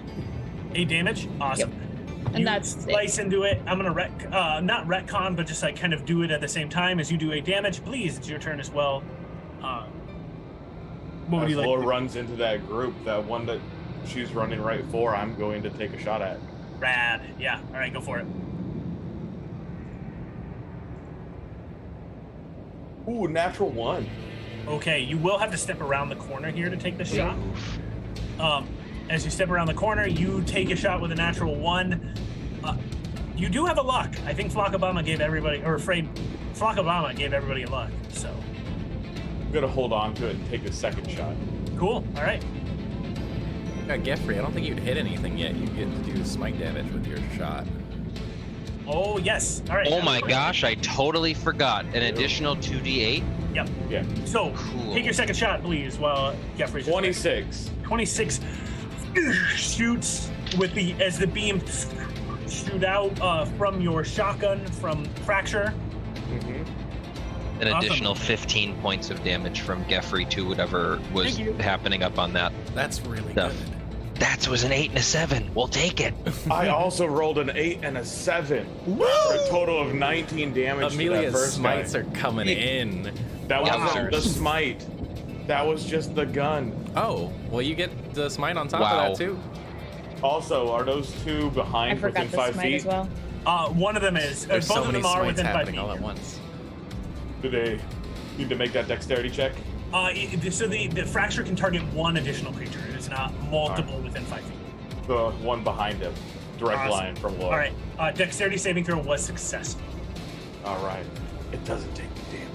As the bullets from Fracture launch forward, though, however, you do your damage. As your bullets hit into this creature, you see as bits of it fray apart, and then more as you stride forward, glaive going up, you bisect this automaton as it shatters, and as you take your shot with the shotgun, right, you're shooting bits of this thing out of the air as it clatters to the ground. You have killed another one. Hell yeah. Awesome. So that was Bleeze and Lore. Jasmine, it's your turn. Well, there's 2 of them left, and then there's a very are. imposing, crazy thing behind us, but I don't have an angle on that right now. So I'm just gonna ask the splash again. Go for the remaining 2. Go for the remaining 2. Awesome. Okay.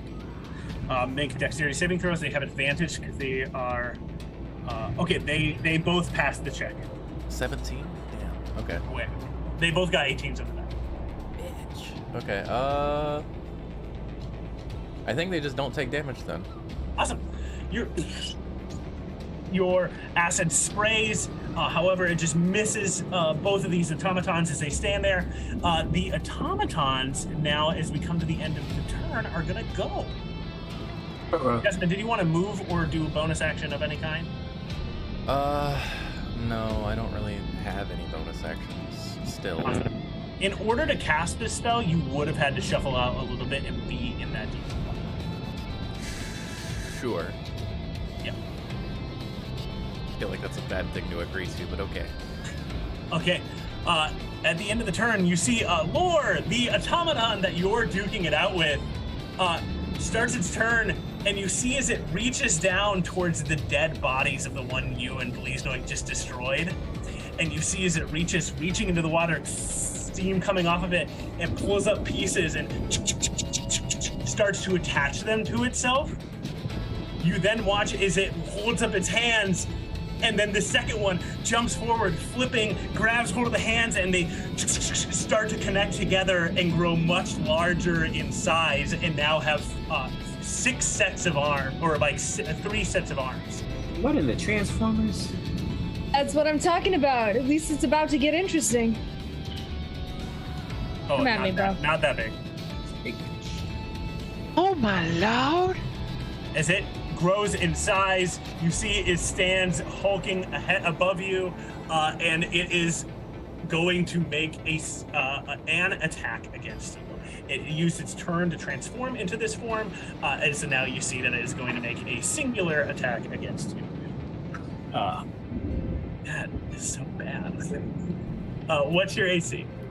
With my shield up right now, it's 20. Wow, all right. You see as it swings down with one of its arms, missing you. Awesome. Looks You like, see- yep.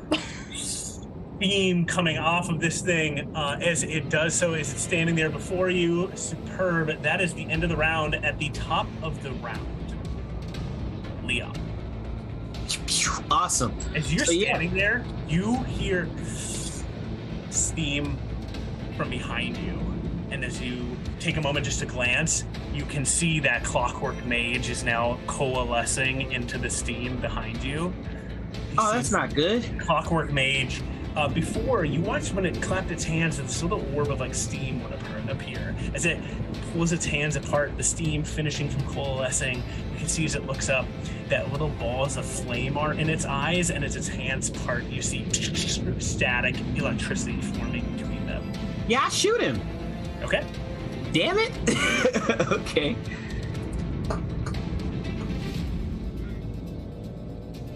I don't have 14. 14. You watch as you shoot and it goes wide. The clockwork machine dodging it. Yeah, you startled me. Crap. This man. I was gonna do something. Second attack. Okay. I don't have luck, do I? I don't think you got another one yet. No, you don't have. I used one before. Yeah. I think we only had one.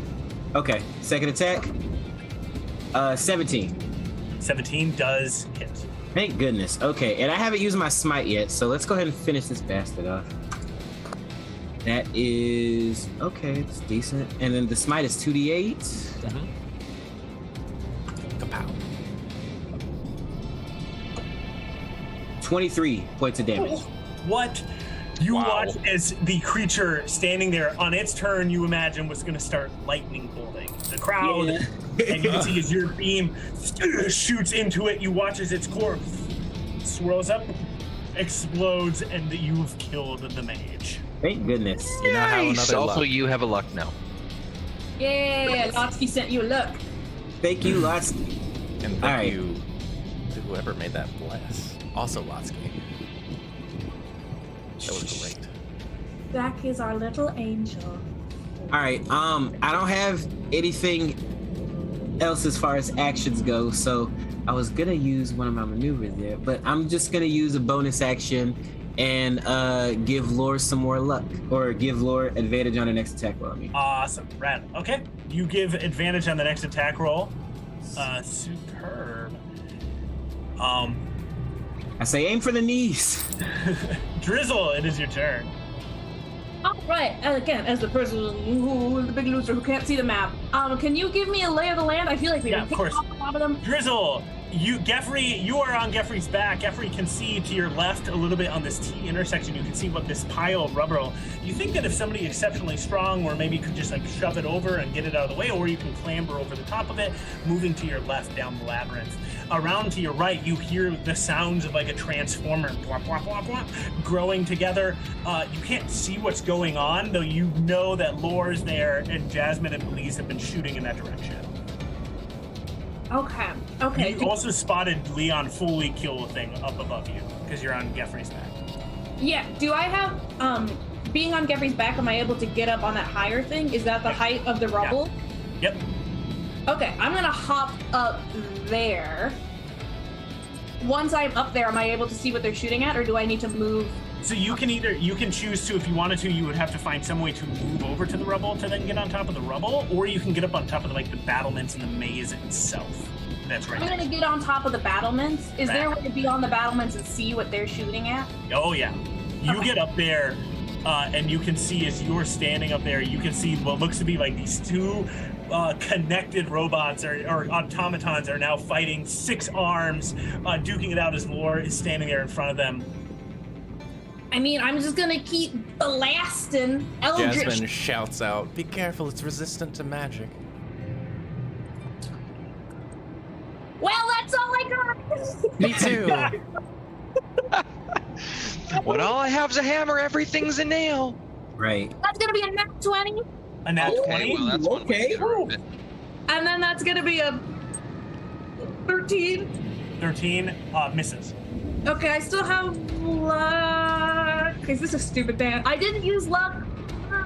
Well, if it's resistant to magic, I'd save it, right? You already nat 20. I think resistant to magic just means that it gets advantage on saves. I don't know if it has anything to do with magic. Yeah, you know that magic resistance is not like reduce the damage of magic. It lets you get advantage on saves. And, Well, pardon me. Luck I'm gonna look it. okay. Okay, that's a lot better. That's gonna 22. All right, a crit and a 22 both hit. Okay, so it's gonna be 3d10 plus 8. And a smite. I already You smoked. Yeah, Yeah. you smoted before. Yeah. 16. Oh right, yeah, I remember now. 22. Yeah, Drizzle's smite was the one that. 32 points of Oh, wow. damage. That's my Not just- cloud. 32. You hit Not in a this possessive creature way, in just defeat, pretty and cool. Sets of its arms spray away from it, and now only has 4 as you've blasted parts of it away. And it is you both your shots. I do definitely do a little finger gun. Yeah. Awesome. Awesome. Fully Rad. off, less cool way. Definitely way cooler. Drizzle, anything else you would like to do? As a bonus action on my turn, it looks like a third little bullet comes out, turns around, hits me directly in the skull, and gives me a first level spell slot back. Okay. You a first level spell slot back. Awesome. I can fix this. Please go away. Stop doing that. That would be great. You see the figure off in the distance attempt to do something with the machine. Yeah. You see the machine shatters and like crackles and sparks spray from it some more. And then you see as a wave blasts away from the machine. In the same instant that the wave blasts away, you see the arcane energies pouring around the machine suddenly fades, and everything in that direction goes black. The wave washes out. You see as the wave hits that almost like glittering crystalline wall that's partially cracked now and washes past, goes through all of you, We gotta get Noink and Jazz back there. and nothing happens as the wave passes you all. I can move pretty quickly, and I can take Bleeze with me if I need to. Yeah, we can deal with Arm Guy. Yeah, we good. Okay. As that is initiative count 20, it is going to then be Bleeze's turn, followed by Geffrey, Lauren, and Jazz. I'll look at Jazz, but you want to just try and get there? I need to be able to see where we're going. So we need to be not here. You want to climb? Or I guess you can fly, but Yeah, it's not a problem for me. I could maybe try and help you. Could you lift her up? Can Like, he? I can fly somewhere and, Take me. you know, try and pull you up. It can be slow going, but you could fly over and try to pick Jasmine up. That would be basically your turn, is getting... I don't have to lift you, just climb on, and I'll just slowly fly up. Yeah, I love that. You... A piggyback, just hop on the back. Where are you trying to go to? just to get like a vantage point on the stairs, right? That would be, yeah, you can see there's some debris and rubble ahead of you. If you wanted to, you could try to climb her up over onto that. We could like climb up onto the battlement right in the center, couldn't we? Right, that's, yeah. Okay, cool. I want to be there. Awesome. Bleeze, if you want, you can spend your whole turn and you can get Jasmine up there, and that would be Done. your turn. Let's go. Okay, Bleeze, you Jasmine reaches up, you grab hold of each other, and you see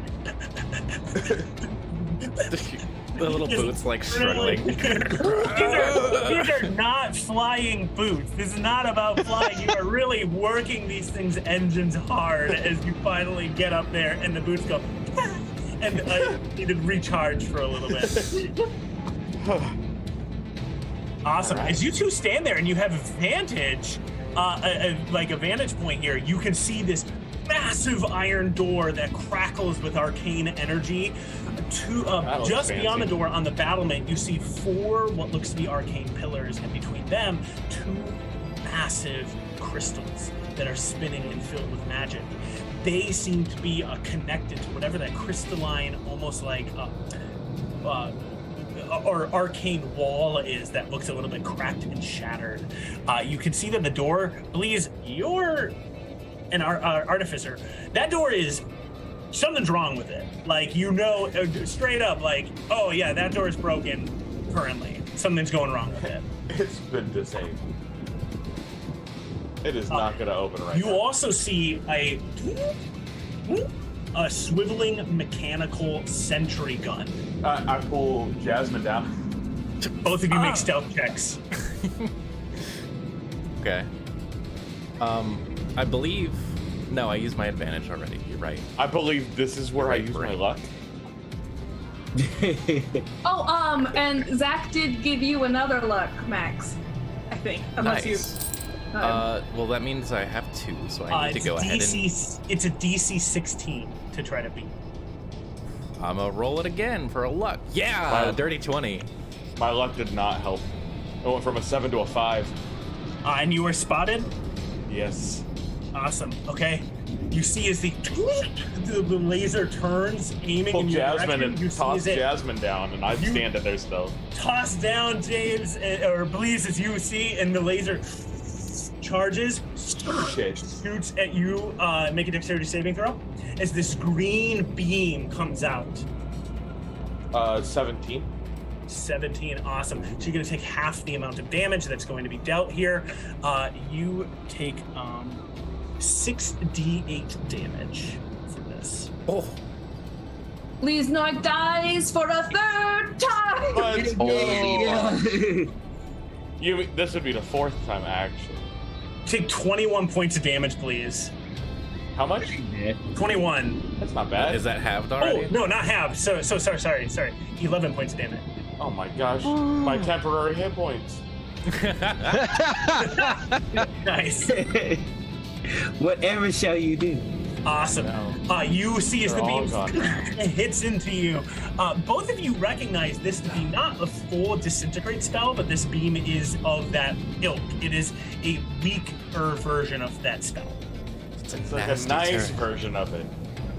It's a gentle Nice disintegrate. seems generous. please. Yeah. How did it It feel? just disintegrates your health. Nice in the same way that a regular punch compares to a punch with brass knuckles. It's a nice punch.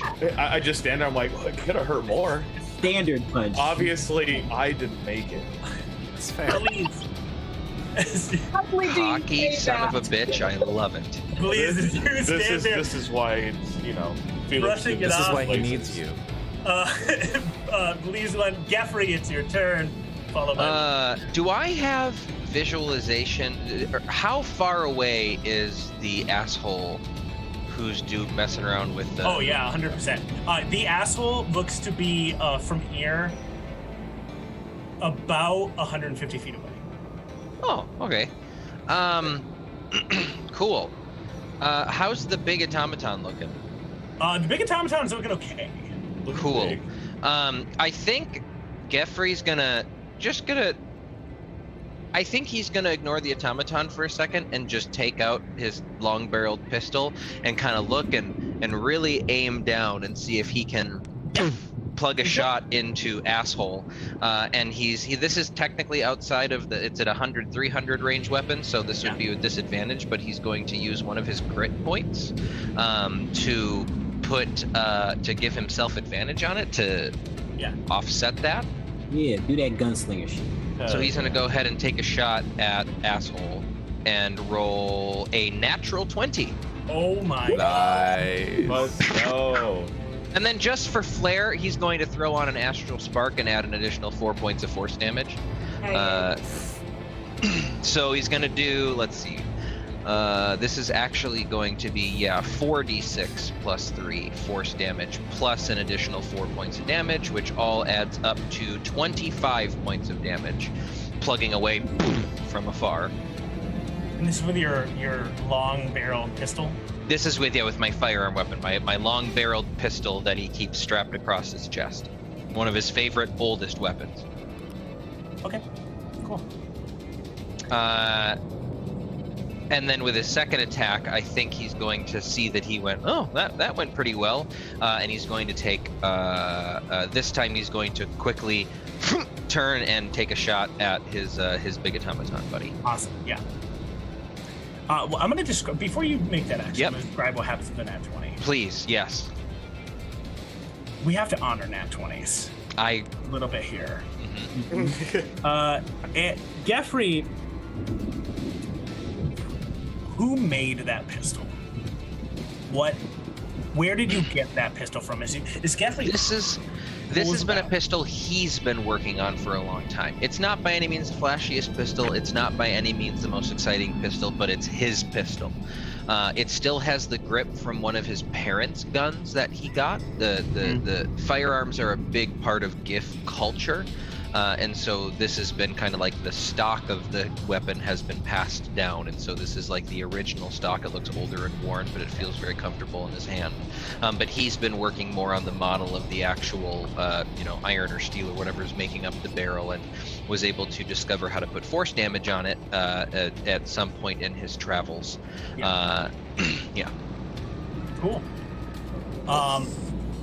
As you take aim with this, aiming down the scope, aiming at the figure, you don't know where that figure is. It was entirely dark up there. However, you recall where they were last standing, and you take shot, shoot. You see the beam launch forward, and you see as it hits whatever that crystalline wall is as you took shot. You see as it ripples up the portions of the wall. Definitely, everyone, you recognize this as a wall of force. Mm-hmm.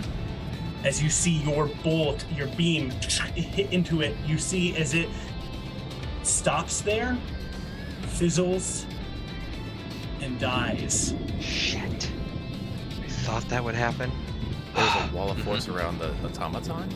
As you are assessing this, No. not around the automaton, to get to Felix, Felix has appeared to have made a wall of force everywhere above where that iron wrought door is, the one that's just crackling with electric energy. You see that the floating crystals and the pillars with the arcane crystals on them appear to be keeping that wall of force permanently there. And Okay. Geoffrey, with your nat 20, Geoffrey, you and you alone, I'm gonna message a private message to. Cool. Want to Okay. honor nat 20s, and Geoffrey would become aware of something. So I will let you know. Awesome. Geoffrey, That may finish your second attack. Well, what I'll say then, with that in mind, and he realizing that the crystals are the thing holding up the wall of force, stopping him from being able to try to shoot, I think he's going to try to fire on. If he has, I don't know if he can actually see the crystals from where he's at as I'm looking at my layout. If he can, he's going to take his second attack, will not be at the automaton, it will be at one of those crystals to try and shatter those crystals so he can shoot who he wants to shoot. Cool. Okay. Awesome. You are kind of struck on that as it sits with you. I've sent you a message, a private message here. As some information dawns upon you of what exactly this means, for the rest of you, you're kind of assessing that, yeah, there is a wall of force that has permanently been placed to kind of block the ability to get over the ruins towards Felix. And that It's okay, please, Noik. I can still get through it. Sure about that? I'm paused. Awesome. Oh, okay. So with this information that he gets, so at one of his features is that he can actually, where'd it go? He can stow in the same action as stowing one weapon. He can then pull out another. He is going to very quickly, here, I can stow a firearm, then draw another firearm as a single object interaction on my turn. I'm going to very quickly stow the pistol back in its holster on my chest and grab my larger cannon gun off of my back and take aim back at it probably to everyone else looks like he's aiming back at Felix and is going to fire in that direction. And is going to roll a... Ooh, only a 14. 14. Okay. Do you have a luck or at all? Just checking. I don't think I do. I don't think I've been given another one yet, so I don't think I do. Cool. Rad. With a 14, you don't think that you shot effectively enough. However, you see the cannon pull off the back. Please know, you notice this cannon again. Every time it gets pulled out, you're kind of like, hey, look at that thing. Sorry, I was distracted. I had to. So as he's doing that, and I'm watching this cannon, can I flash a genius him? Sure. Josh is Actually, fun fact, I only rolled a 4, which means my weapon has a misfire of 5. Ooh. Josh, So you it have luck now, would... though. Oh, do I have another one now? Mhm. Oh, hell yeah. Lotsky just gave you luck. Hell yeah, okay.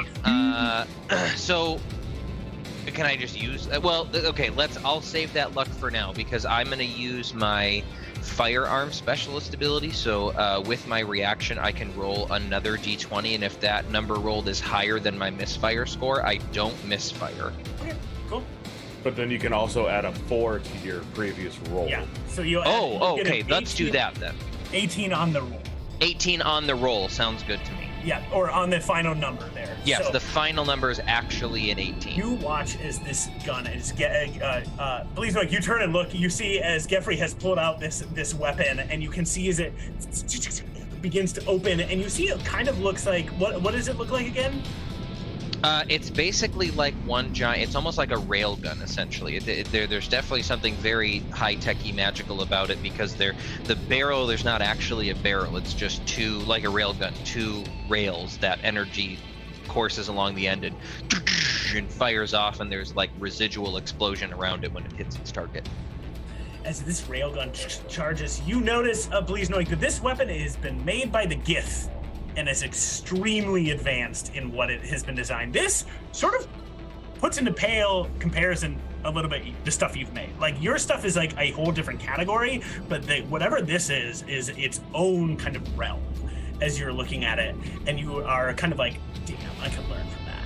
As you see Geoffrey take aim, it charges up, you shoot the beam. You have rolled high enough, Geoffrey, that with this gun, you may choose to destroy any one of the floating crystals or one of the pillars keeping. Ooh. Yeah, I think with the knowledge he's gained, he's going to destroy the crystal on the right. Awesome.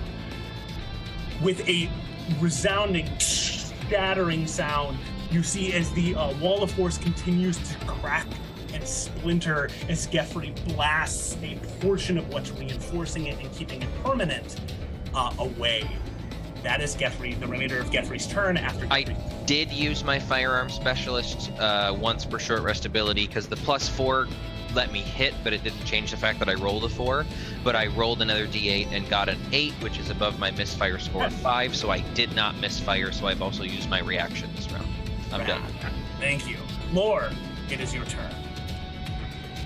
Laura looks up at it and goes, yeah, Captain, I think the knees are gonna be what I'm gonna have to reach for. I'm not much taller than that. Sick of this shit in my way, and I'm gonna rage. Okay. I would like to rage. I'm going to go for it with my mace as usual, keeping in mind that I have not used my radiant, so I'm gonna do that. The smite, Amelia's. So that is a 22 to hit. 22 to hit. 22 definitely hits. Okay. Also, Lotsky, thank you. I don't think I said thank you. Thank you for the luck.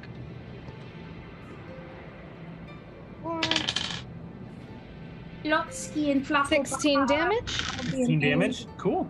And then he's gonna go straight in for another hit with the mace. Yeah, go for it. That is same 22 to hit. Yeah. And I think while we're at it, yeah, why not? I'm gonna expend a spell slot to smite from Lore. Lore is like, People are dying. This is becoming a problem, Felix, you moron. And is going to do another.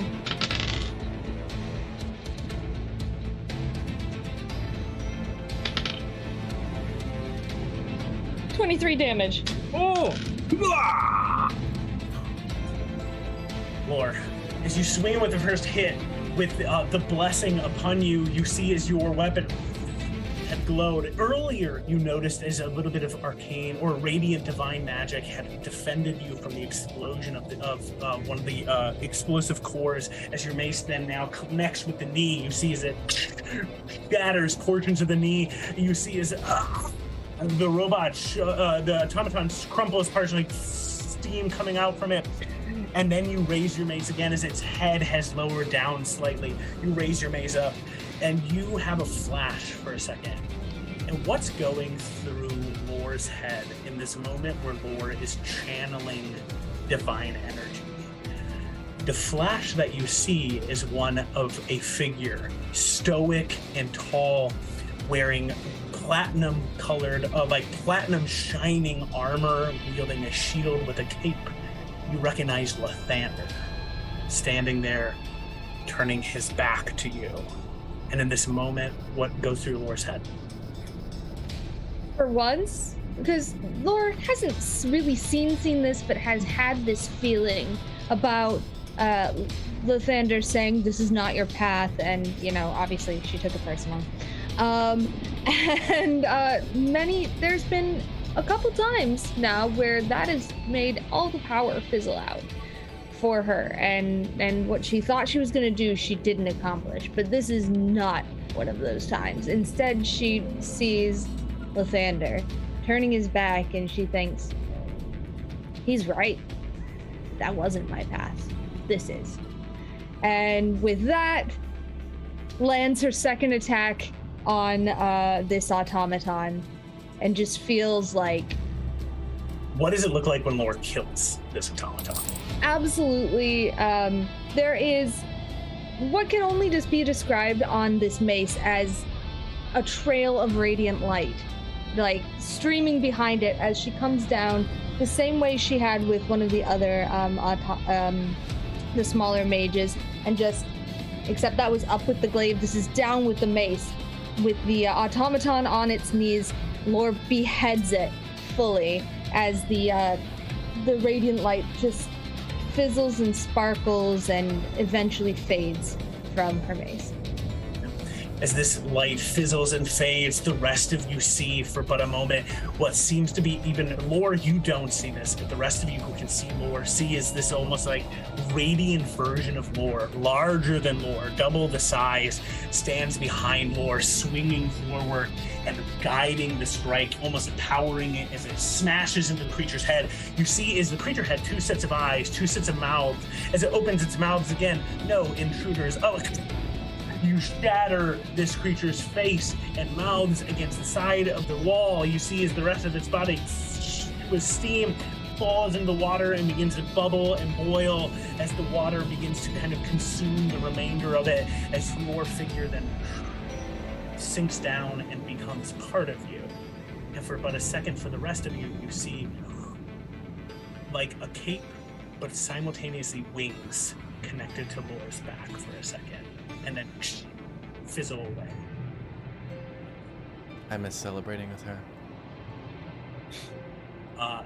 Lore, as you stand there, you finish this thing off. There seems to be no enemies in front of any of you at this point. Jasmine, it's your turn. So Wall of Force blocks physical movement through that space, right? Wall of Force, you know, more or less blocks everything. You sure that it blocks teleportation? I'm like, it extends through the ethereal plane. So unless your teleportation does a way to go into a plane not be ethereal, then Reddit said that I can teleport It's through it. nothing can physically pass through the wall. cool. All right, Jeremy Crawford. It says Wall of Force only blocks physical movement through the wall. You can teleport through it. You can't Awesome. cast a spell through it, but you can teleport through Yeah, it. Yeah, awesome. because you just Yeah. reappear in a different spot. So she will reach up and grasp Leanoik's hand and stand herself, and she will cast Thunder Step. And will reappear on the stairs. Because she can move up to 90 feet with that, and I checked that's about halfway up the stairs. Cool. As a sudden green flash of explosive energy just envelops them both, and they just reappear on the steps behind the turret. You both appear behind the turret, passing through the wall of force, and as you arrive on this side of the map, standing on the stairs, you hear a horrible scream. Oh, good. Echo from the darkness beyond. Jasmine, as you and Bleeze, you both are looking, you are realizing as you feel yourself arrive into this space that not very far past you, maybe only 10 feet, you can feel the hump of an anti-magic field surrounding everything in that space. You know that your teleportation circle got you on, or your Thunderous Step got you in, but could never get you further. Perfect. Well, now we just have to walk, right? She says, unoptimistically. Here's that way. I mean, it's an anti-magic field, right? It's not an anti-people field. Correct. Cool. I mean, Not that we both know of of. you are half magic at some point because you've both been super dead and undead. Yeah, this is true. She will reach into her pouch and bring out the special stone and pass it over to Bleeznoik. The black marble of doom.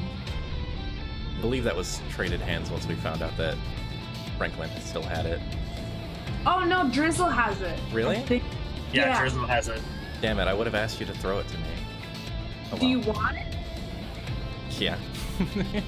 Do we need to retcon a ranged Drizzle can attack retcon roll to things. throw a stone? Well, if you had ever asked for it, Drizzle absolutely would have given it to you. So if at some If point I was taking Bleeze into the hell dimension to fix the machine with the black stone, I would have asked for it. I thought I had it on me.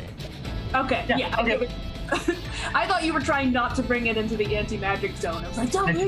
As you pull out this marble and you reach over to hand it to Bleeze, you can hear kind of this like this sobbing coming up from up ahead in the darkness, and you see the marble is spinning violently. Like the little bit of energy in it, you can see is sort of reacting and trying to get out of the marble in this moment. And as you two look on Tailspire, we'll be cutting to another map here in a little while. But first, we have some other folks. Tasty. Okay. Awesome. Jazz, as you say those words, you and Bleeznoik look on into the darkness. The round comes to a close. Leon, it's your turn. All right. I'm like, hell yeah, Lord. She destroys the little construct, or I guess the big ass construct and everything. And I see Jasmine and Bleeze disappear Yes. behind the wall. And I'm still noticing that big ass gun over there. I don't think any Drizzle. Actually, I guess I'll turn to Drizzle. Drizzle, can you teleport? Yeah. Super far, but yeah. Okay, cool. Because yeah, I'm trying to move my camera to the vantage point of my token, and yeah, I can definitely see that big ass cannon over there. I'm like, yeah. So there's a big gun, a big turret protecting the force field. If we get, I guess we need to like sneak and get close enough so that we can teleport in there and follow Jasmine and Bleeze, right? That's all the enemies. So that'd probably be the next one. I can bring 2 people with me if I teleport, actually. You can bring 2. Nice. I can only bring one. I'm a sorcerer. I have twin spell, which I assume. Oh wow, you just do it again. Do it again. Well, I mean, it says me and one other person because I used twin spell to bring 2 people with me. Jake. What's the spell you're casting? It would be. Thunderstep. I'm not casting it right now, but if I cast Thunderstep, which lets me bring 1 person with me, and I use twin spell on it, would I be able to bring 2 people with me? 1 minute. Just say yes. Don't think too hard about it. Just It is Just consuming silent 2 die. spell slots, so. Unfortunately, no. Thunderstep is a spell that affects the self, in like first, and whomever is then accompanying. And twin spell does not apply to spells that have a range of self. ooh. Okay. You can't twin spell haste? This is ridiculous.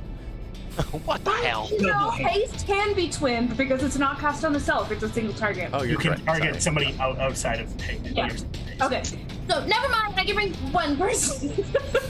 I just thought Okay. about it more and prayed a little bit, and never mind. Never mind. Okay. Well, that's cool. The 2 big brains are back there where they need to be. We have to figure out a way to get through that door and disable that turret. Is it a cannon? Like, does it have a little seat in it? Is it just... Oh yeah, 100%. You could. It does? As you look, there is a way to kind of get into the cannon. Drizzle, you absolute mad woman. I make that information. You know the one thing that destroys Wall of Force, right? It's disintegrate. Geoffrey's giant ass gun. That appears to be working, but also disintegrate. But also disintegrate, yeah. None of us know disintegrate. The cannon The does. gun shoots disintegrate. The cannon shoots disintegrate. Somebody get in the fucking cannon. Yeah. I love this plan. Leon, what are you gonna do? Can I jump down without taking any damage? Yeah. All right. I'm gonna I'll jump. catch you.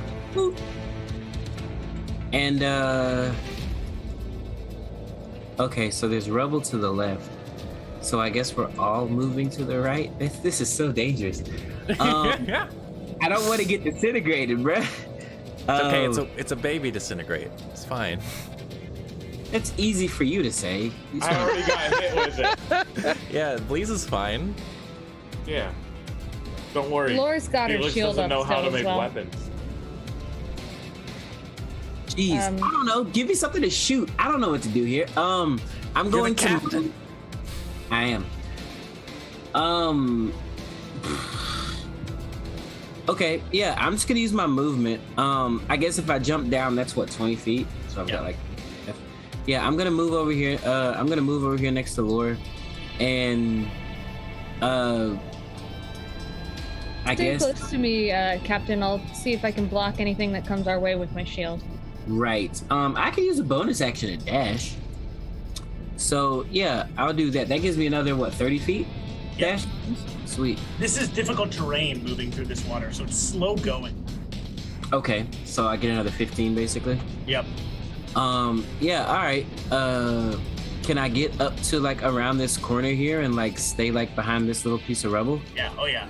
As you get up around this corner and you look, you can see that you can kind of cower behind the rubble if you want. You can see that like bits. Tower, That's a strong word, Jake. My apologies. You tactically hide behind the tactically rubble. hide. And, you see as there looks to be like bits of arcane machinery sitting around, almost like part of the rubble as well. And you can see that it's sort of like poking up little rods, almost like little Tesla coils, and things are here. But you are like tactically like behind in the rubble now.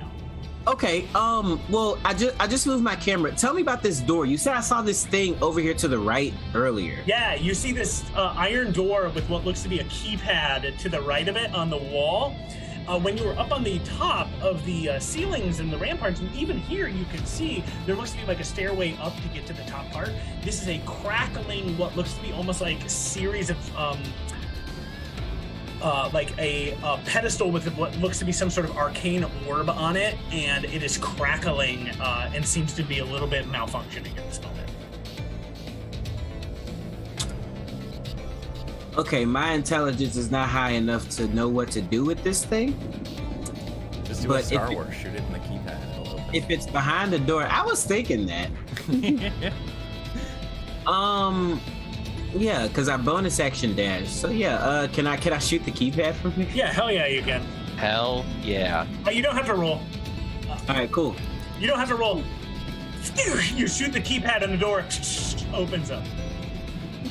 I look What at did I the say, gun. baby? What did I say? I look at the gun and I look at it. I'm like, I cannot believe that worked. Okay. Yeah, and I relay that information to everyone else. I'm like, hey, there's a crackling energy thingy over here. Not entirely sure what it is. Touch it! Do what? Touch it! Touch it? See what it does! Drizzle? No, that's not a good idea. Okay. Should I shoot it? I've got another attack. Do it! Have the waves been coming? They haven't come. They've been coming like they are coming at a repeated, always the same time, and you know there's one coming up very soon. Hopefully Yeah, I'm it shooting. just tickles. Yeah, I'm gonna shoot the thing. Okay. This one you do roll for. Okay, cool. I don't know. Maybe it'll shut down the. Terrible. I rolled a 2, bruh. That's a 10 total. Okay. You take a shot, and unfortunately, just from this distance, your vantage point, you take a shot, you miss. You think you could try again, right? This is just more like your shot goes wide. Have you used 2 lucks so far, Brandon? I've only used 1 so far. You do have 1 more. Everybody has had 2 lucks this game. Do you think this is worth using a luck for? I mean, I can It's up switch. to you on this thing. Nah, I'm not gonna use it yet. I'm gonna save it for later. James is definitely I gonna have need luck. one next more time you all luck. say that. I don't know what's about to happen, but James is gonna need But some yeah. luck. As your turn comes to a close, you stand there and drizzled as your turn. Right. Alright, how far away am I from the disintegrate cannon? From the disintegrate cannon, you are about 100 feet. 100 feet? Okay, I'm gonna. I can move to 45 feet. That's not gonna help me. Okay, I'm gonna move 10 feet and then I'm gonna cast Thunder Step to teleport myself into that cannon. Into the yeah. Yes. Awesome. Roll your damage. Am I around anybody? Oh, no, you're right. Thunderstep does not do damage when you arrive. My apologies. No. It does it around where I am. Thank So it God. is, unfortunately, my last 3rd level spell slot. But it's the only way that I can get into the cannon. Yeah. Please You look, it's arrive Drizzle. at the cannon. You are like pushed up. The cannon Hi, is connected Drizzle. partially to the what seems to be the wall of force here, and you arrive to it. With your Thunderstep, your a little bit of movement, you could move the rest of yourself into the cannon if you wanted to with the remainder of your movement. Yeah, but it I takes. would like to kind of essentially use my teleport to throw myself against the wall of force and slide down into the seat of the cannon. You're in the seat of the cannon. Yeah, 100%. We wave at you from the other side of the wall of force. Going good. And You're then, doing great. how do I do it? It requires an action. Okay, so can I use my bonus action to just look at all the little controls? Yeah, Look you like see a- that there's a bunch of like ways that you could pilot this cannon. You see that there is a button that says automatic or manual. Right now, automatic is highlighted. Is it a bonus action to press manual? Yeah, you can. You push it. I You fully have control of the cannon. I use my special air gymnastic powers to make my hair blow back in the wind because I feel very cool. And that's my bonus action. Awesome. Solid. All right. After Drizzle goes, Jasmine and Blaze. No, I can do this. I can fix this. For the rest of you who hear the static speaker, shh, I can fix this. Please leave. And for you, Jasmine and Blaze, you hear a much more ragged, stupid, I can do this.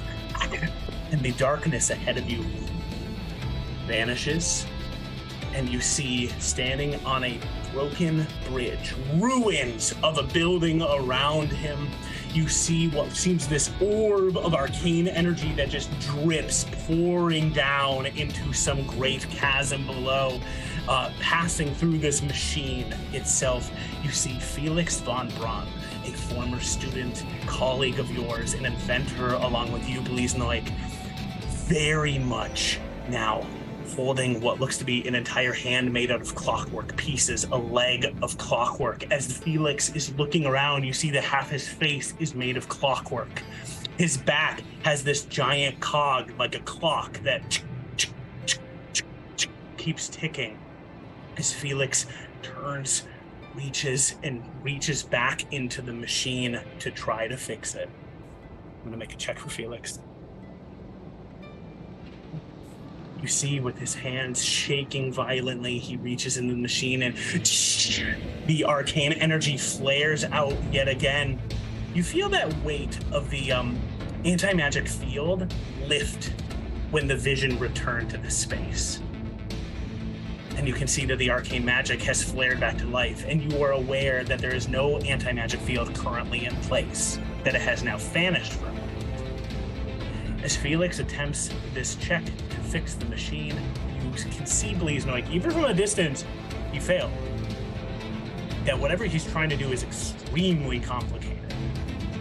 And then you watch the chasm where the arcane energy is pouring into shifts, and the gravitational wave rises up out of the chasm, hits the arcane orb, and then washes out like a wave towards you, passing through Felix as well. You see Felix go, reaching down and holding his head, and you two need to make for me wisdom saving throws as a shriek rips through your minds. I really need to not be blinded and or deafened right now. I threw that off into the stratosphere. I'm gonna use my final luck. I'm also gonna use my luck. I don't need to be deafened or blinded. I am one of those. I got an 11. It's definitely not gonna happen either because I rolled worse. Okay. R.I.P. Both of you roll percentile dice. If you get Let's 1 through go. 50, you're deafened. If you get 51 through 100, you are blinded. You both take now 7 points of psychic damage. What did you say? Which one was blinded? Which one's deafened? 51 and above is blinded. I'm blind. I got 60. I got Both 66. Bliznoik and Jasmine, your visions fade as you see the last thing you see. I'm actually rolling now for Bliznoik. You see the last thing you see is your vision fades. Felix. Felix sort of clutch his ears and then look up and looking around as the last thing you see is, as all goes dark, Felix turns, his half clockwork face staring right at you both. Oh no, no, we can't see him anymore. It also dawns on you both that as the anti-magic field fades, there's actually like a really chill, like lo-fi music being played in this area as well. How much damage did I take? Lo-fi for psychopaths. 7. Low 5 for psychopath. Oh, 7 damage? Okay. Oh no, 7. my temporary hit points. The wave washes past, and for everyone outside or connected to the wall, you watch as the wave, the weave rippling and shaking, starting to kind of like fray and break apart further. You see as the wave passes by all of you. Everybody, wisdom saving throw, DC 13. I'll take it. That's a 17. 21. Dirty 20. I really hope this thing casts Leon? Dispel Magic again. What was that? You are silent. You muted, Brandon. He's hiding so well. I am sneaking. What am I rolling? Wisdom saving throw, DC 13.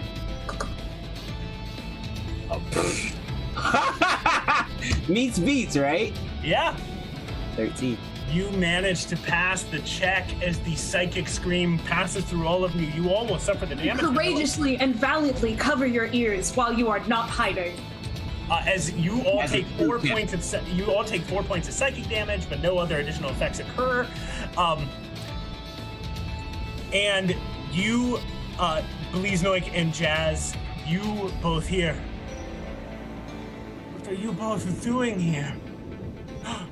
Please, Mike. I need to use you. That sounds problematic. That's Always problematic. that's with suggestive. That's kind of his MO, if we're being honest. Please, It Noik, is make his a MO, and you gotta get Please, your Noik. fucking paws off our Please, boy. Noik, make a Constitution saving throw. Oh Natural no. 20. What? Natural 20. Natural 20! Oh my god! Please, Noik. You recall that when you were in school, when you and your colleagues were fighting against the Ublex and fighting down in those catacombs, you remember when Felix said, "Only I can fix this," and then cast a spell. You remember the feeling of that spell, the pulling and the shifting of his body, and you feel that feeling on you as well, as you think he was trying to teleport you to him in this moment in time. As you feel that, what goes through Bleeze's mind? You are blind. You only feel these sensations in this moment in time, not with sight. You can hear Felix's voice. I need to use you. What goes through Bleeze's mind?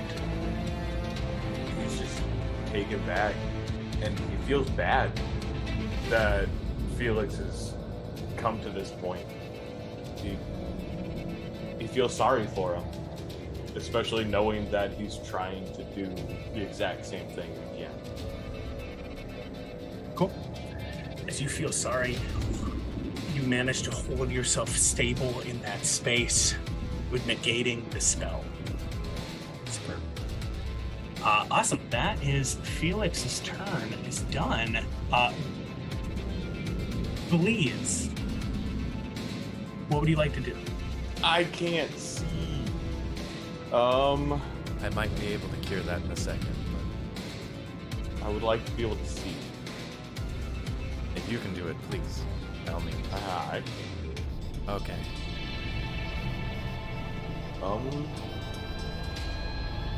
What's the move, please? Are we gonna fix it or are we gonna break it? I don't think whispers. breaking it's a good idea. All right, we'll try and fix it.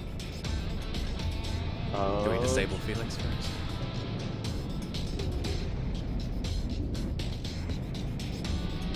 Or do you think you can resolve it? Might. I don't know. He doesn't.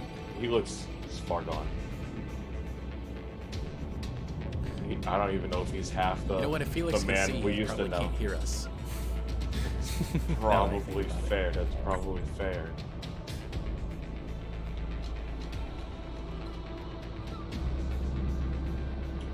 Bleeze, what are you doing?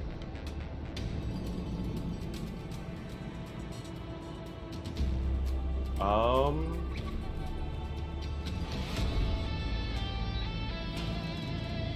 going to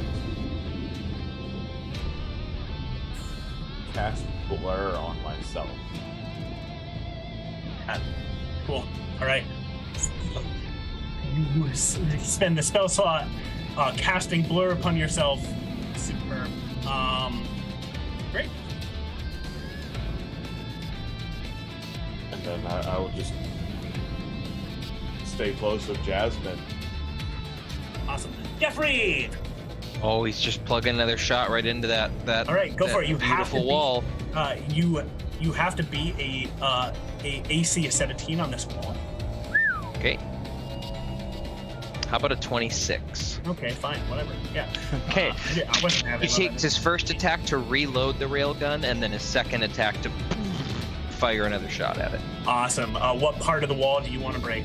I think he's gonna just stay consistent and break the other crystal. The crystal fizzles away.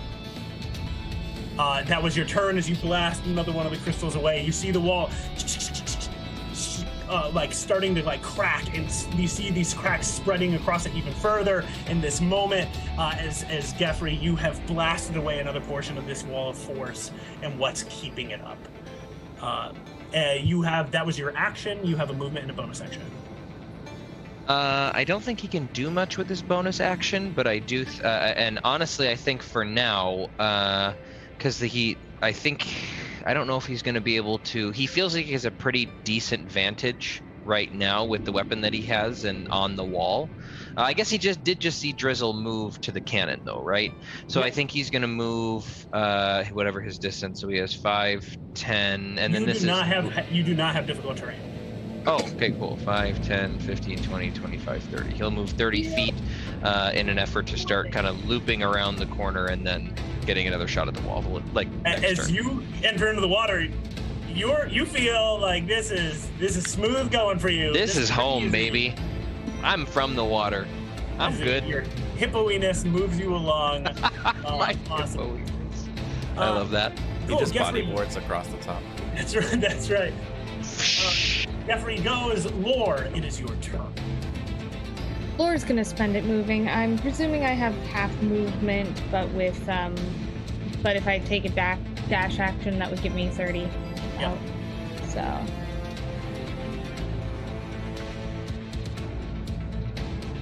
Where are you headed? Just to back up Leon. So. Cool. I don't know if that's a full 30, but I'm basically just. As you covering the move captain. around this corner using your movement and your dash, you can see that up ahead, you see Drizzle sitting in the turret, having been like shifting the turret around. You can see also that explosion from Geffrey as Geffrey is now catching up with you. You can also see that sitting in the alleyway of like this corridor, you see like a little bit of these like ruins everywhere. You see these small Tesla coils that seem to be just sort of all set up as well. And then you see the crackling iron wrought door that seems to have been blocking your path here. Okay. I took a dash to get the 30, so that's my. But I take all that into account. But Lore's just basically covering the captain, especially if the gun goes funky while Drizzle's trying to figure it out. Awesome. Yeah. Straight up here. Drizzle. Oh, sorry, Jasmine. I mean, I Okay. can take multiple turns. You both have the Z sound in your name, so I get it happens. Drizz and Jabs. God damn it. I'm going to try and dispel magic on our blindness. Okay, cool. Yeah, so you begin to cast the spell. As you do so, you get to choose a magical effect. It would be one of you, not both of you. Well, I mean, obviously I have to go with Bleeds because he's the one with brains here. So I will dispel the blindness on Bleedsnoik. You reach out and you tap Bleedsnoik on the shoulder, and you feel as you can kind of like tug at the threads of the magic that is upon Bleedsnoik, and you rip the blindness away. Bleedsnoik, you can see again. She kind of breathes a little bit heavily. It worked. I still can't. Here, hold my hand. Excellent. Let me know if you need another dose, I guess. And you take hands with one another. Jasmine, you are holding Bleez's hand here. And we come to the end of the round. I'll just use my movement to move when Bleez moves. Cool. End of the round. We go to the top again. Leon.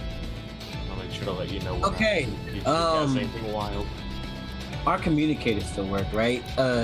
Drizz, you got a hold of that turret. Is it safe to come out?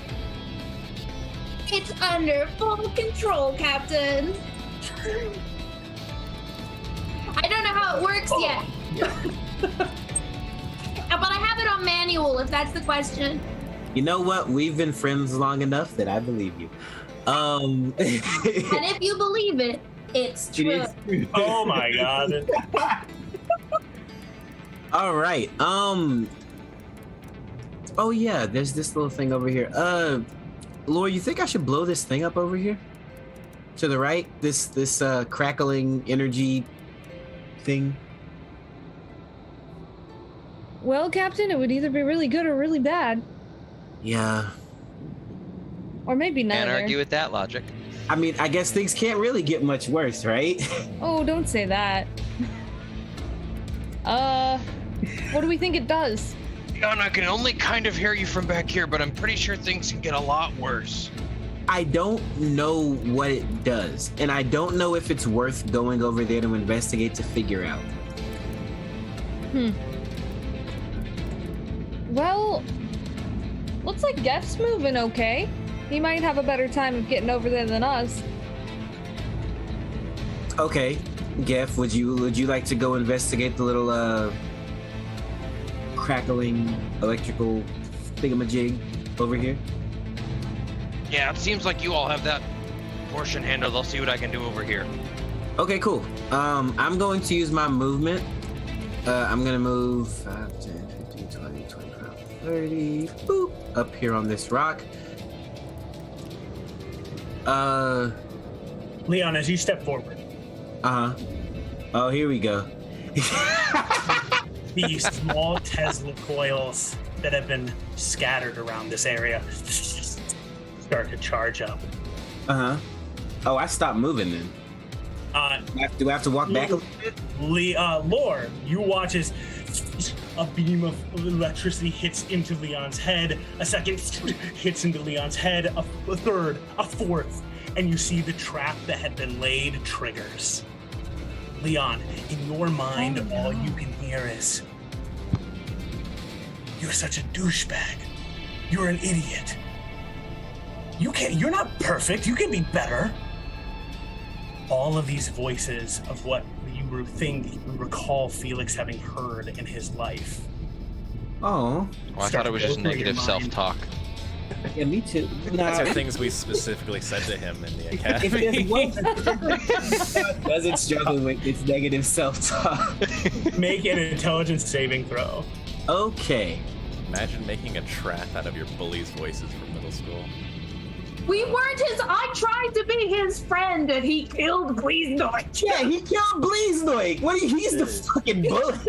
No, he definitely is, but like, also he's taking it that way. That's a 13. I think I'm gonna luck this. All right, DC is 17. Damn it! I rolled worse the second time. That's terrible. Woof. How I've done every time with my lugs. Go ahead, give it to me. What happens? The spell Synaptic Static is Oh, cast. I don't like that. I've used that. You take 8d6 damage. Ouch! Ouch! Oh no. All ones. Awesome. You take 28 points of damage. Wow, that's Psychic damage. 20 what? 28 points of psychic damage. 28? Wow, that hurts a lot, actually. And you suddenly find as your mind is filled with the muddled and angered thoughts that this trap has triggered on you. For the next minute, you minus a d6 from all attack rolls, ability checks, Constitution saving throws to maintain concentration.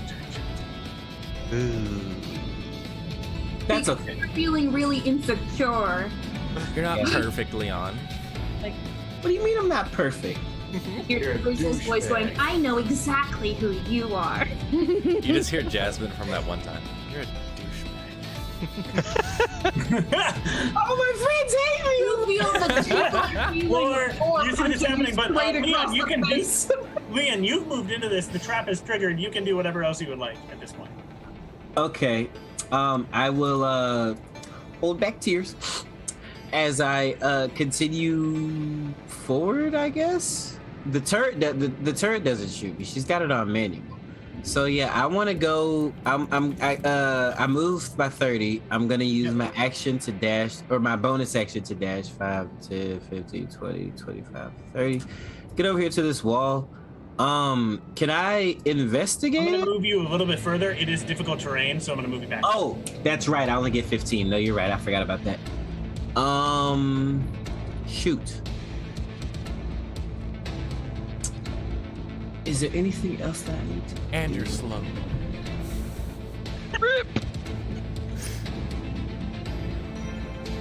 I guess I'm gonna well, I use my bonus action to dash and then I move.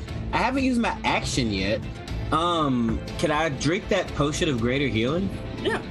That's what I'm gonna do. Seems like a solid plan. So I regain 12 hit points. That ain't bad, I guess. That'll give me something. I'm at action surge next. Or not action surge, but second one. Alright, that'll end my turn. Cool. Awesome. Drizzle! Okay, so just to clarify, the wall of force is still up, right? But it's not, everybody else is already going through the door. Will getting rid of the wall of force do anything for anybody? Other than, I guess people will be able to shoot through that area if I take it down. Am I understanding correctly how the wall of force? You could clamber up the wall to get over. You wouldn't have to go through the door to do to basically get into the next part of this area. You could fly over there. By getting rid of the wall of force, you don't have to go through the door. Okay. Which would really only be our hippo friend at this point, right? Everybody else is like at the door already. No, everyone else is not at the door, but they're getting really close. Yeah, me and Lore approaching the door. Geff is a little bit behind us. Yeah, I'm like all the way still back behind this bigger middle section. So More so looking at the right. Wall of force help you guys? It wouldn't hurt. I'll say that. It wouldn't hurt. I don't know how much it'll help, but it definitely won't hurt. Then I'm going to use my action to try to disintegrate that wall of force. You turn the cannon, you take aim, you see that there's a couple of different buttons on the turret, and I do that thing like Buddy in Elf, just press all of them and point it at the wall. Press all the buttons. It shoots a couple of different beams, but eventually it shoots the disintegration beam, and as it hits into the wall of force, you see as the wall of force, the remainder of the cracks spread, and then the wall of force fizzles, the arcane energy fading away. Okay. Now, where am I in relation to everyone else? I know I'm so annoying because I don't see the map. Yeah. You are not very far away. You're about 20 feet away from, at this point, 20 feet away or so from Bleeze and Jazz. And you are about 15 feet away from Leon. Okay. And like 50 to 60 feet away from the other two. 50 to 60 feet away from the other Geoffrey and more. Okay. So can I just... Jasmine and Bleeze are down of me, right? They're really close to you. Yeah, you could go further on and join them on the stairs if you wanted. I can just run to them. I had this feeling like I was like on the ceiling for this cannon. Is it on the ground? It's on like a rampart, so you could jump off the rampart and go in. Yeah, I want to jump off the rampart down to Bleeze. Yeah. And I won't be able to help them with literally anything, but I can do my best. You race up to them. You can see that both of them are holding hands together as they are standing there. Jasmine. I'm also gonna hold their hand. From the way Jasmine reacts when you grab my hand, you could tell that I probably can't see right now. You grab Jasmine's Felix? hand. From the static shock you get from when I grab your hand, you can tell that it's Drizzle. It's like somebody's just been stuffing their feet on a carpet for a long time. Drizzle, as you join and are listening, you can hear as Felix is just sobbing up above, and you can see Felix, this partially mechanical figure, hand, leg, face, and this almost clockwork portion of his back, as he is just working at this machine up there. And you also hear lo-fi beats.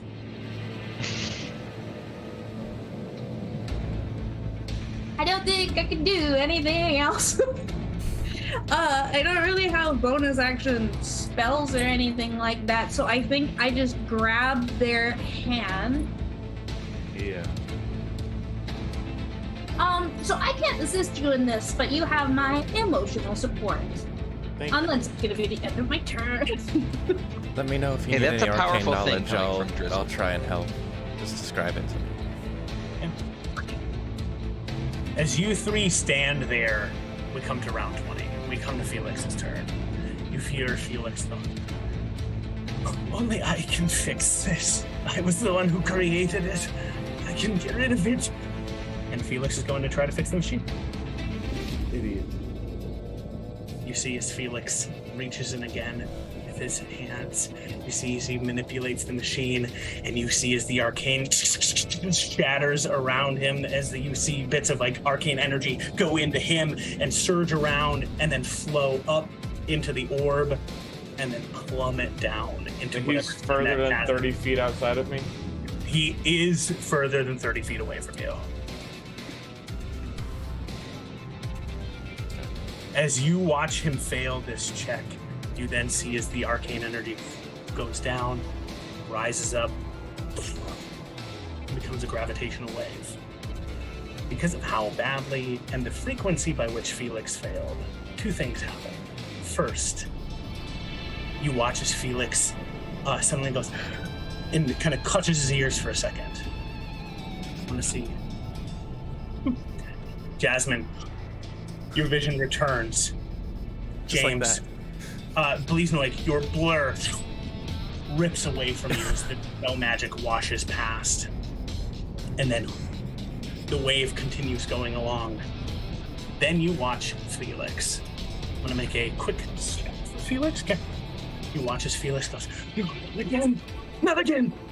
As he raises up his other hand, and you can see as the weave that has been rippling, the wave sort of fraying it, the hand fizzles away, fraying into nothingness. Entirely gone. Felix reaches down, pulls out a mechanical hand, and rams it onto his limb. Just imagine, do you guys remember in SpongeBob, the grasp it firmly where they just stab it directly? Firmly grasp it. Firmly grasp it. Just sticking it into his stump arm. He has connected a mechanical hand to it. Yep. And you see his Felix is back. The wave washes by.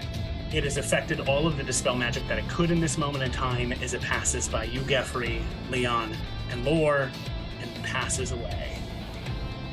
You see as the orb continues to grow in size, Leon, Lore, and Geoffrey. We're going to talk about you three for a moment. Is there any... You three can arrive on this scene at this moment in time if you would like. I wanted to give you a chance if you would like to more or less do anything else before you come and join this scene. I think unless someone were to like call him off, his plan was to go investigate this area on the right. I think where Leon kind of shot the keypad. But I mean, is there any activity still going on in this room to the right, or does everything seem to be popping off just there at the front? The activity to the right is there is a machine that is crackling over there, but you notice that a lot is popping off up in front, and you can actually start because now the wall forces you. You can hear the lo-fi beats blasting along here, and you can also make out the sounds of this guy who you've come to learn as Felix, Geoffrey, sort of just like in his state, trying desperately to fix this machine. Okay. I don't know. I feel like does the machinery here on the right doesn't seem to be, I don't know if stable is even the right word to use in this situation. I think he's maybe drawn towards what is happening up at the front, but yeah, I think whatever's happening up front is more important. As he sees that things are dropping, he'll kind of follow the group into the area where asshole is. Lore would follow then as well, if everyone's going. Is there, Leon, you are the last, as you are here, is there anything you do, otherwise you could join the crew? Nope. Let's go. All right. I'm going to summon you all to a new board. Here we go. Love it. Hope you guys are ready. Not. Oh, damn. Oh. Felix, you done, my G. As you look on, you three of you scaling the wall and looking forward, you can see Felix crouched over what looks to be this arcane machine, you can make out what appears to be like this swirling arcane orb above the machine there. And you hear his cries. And you also realize that things are steadily getting darker around you. Seems good. In this moment, I'm gonna invite each of you, we're gonna go into your minds for a second as to what you see going on here. And so I'm gonna roll a die to see who I start with. There are 6 of you.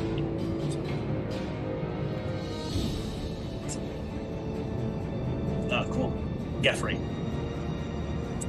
As you stand here, you have no affiliation to this guy.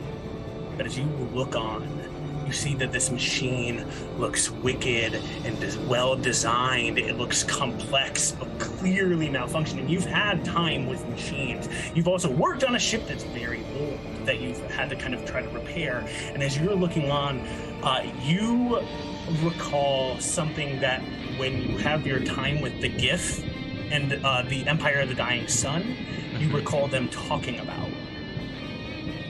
You recall how they've always talked about how machines can either save or ruin the universe. And you know that the GIF are very careful in how they use their own machines. Githyanki machines in particular always work in tandem with the weave. And as you look here, you can see that this machine is fully tearing a hole in the weave itself as it's trying to perform its task. And you can see that hole, you imagine it's getting larger and more powerful. And Geoffrey, it strikes you that if given enough time, the hole will become permanent due to this machine. Sounds like bad news. Settles upon you. You think too about how this hole will eventually stretch and consume everything into the void, including your crew, including Val, including Aksani, and including all those living on planes beyond this world. You know this to be true as you look upon this. Shit. Drizzle. As you look here, all you see for but a moment is an image. As your vision kind of fades, flickers for a second, you see 2 massive hands reaching out from a cloud. And you are back home in the elemental plane of air. For but a moment, you can see these massive hands reach out, and you hear the voice, "If you believe it, it is true. You can stop this drizzle." And you feel this familiarity, this care, this kindness of your patron mingling with your home, being part of it in some way. And then you see as all of it begins to condense into a singular point and leave you and start to be pulled downward into what is a consuming pit at the base of the elemental plane of air. This vision holds in your mind for about a moment and then returns. Drizzle, the familiarity of your patron feels weaker here. There are things that you may not have access to while so close to the void.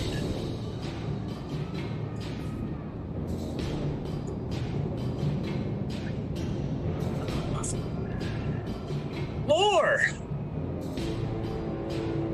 As you stand here, you see, do you focus more on the engine or on Felix? Felix. Cool. You look upon a fellow student of yours, somebody who you worked with for a while, that you had a lot of conflicts with, and you see just how smart Felix is in terms of the way that he's continued going.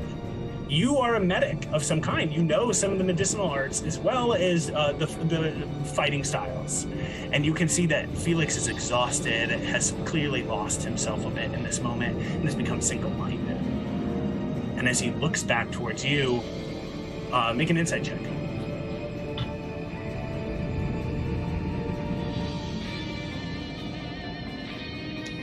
That's a 14. A 14. Cool.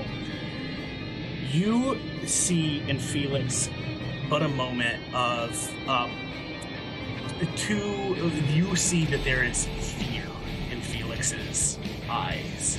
You can tell that he's in over his head and he knows it in this moment. As you stand here, you feel an embrace around you for a second of something warm, and you see yourself shimmering with divine light. And you see a pathway, and it is yours, that will guide you through this. You feel stronger in this moment. Jasmine, as you stand here and you look on this, make a Constitution saving throw. Okay.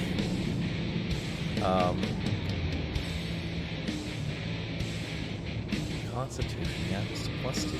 Okay. 8. Cool.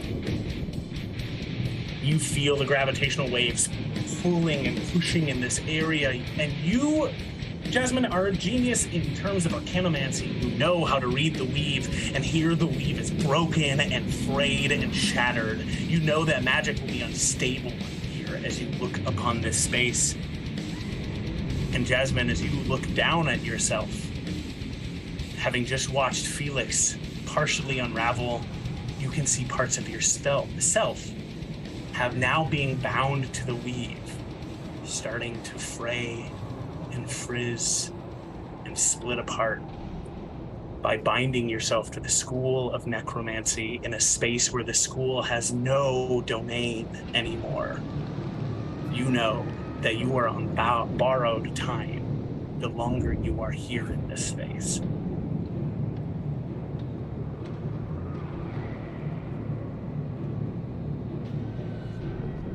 Okay. Leon, what do you look at? Anything what are you focused on for a moment? You have a beat. I think I'm focused on Felix. Cool.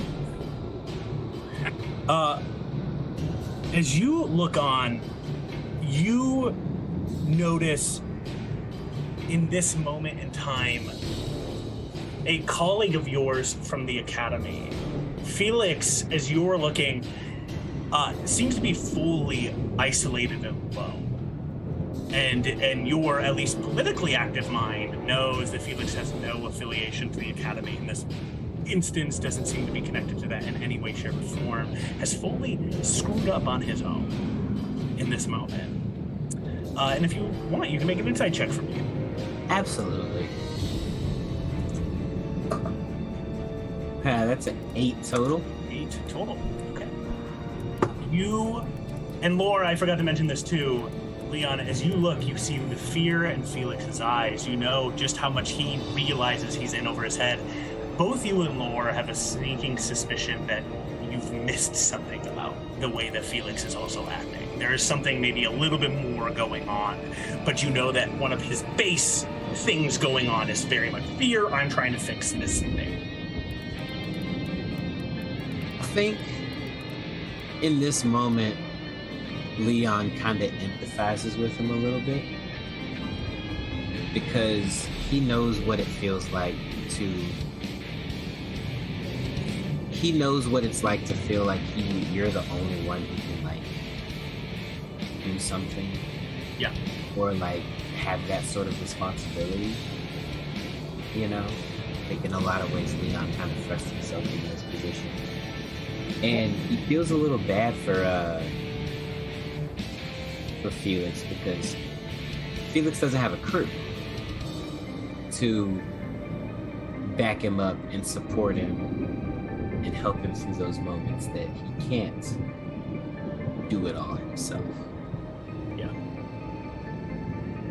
Awesome.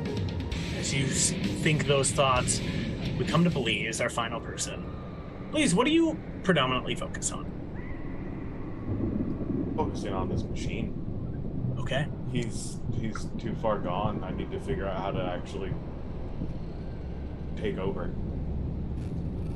Awesome. As you look on at this machine, you may make for me an investigation or a perception check, if you'd like. With advantage. With 24. 24? Cool.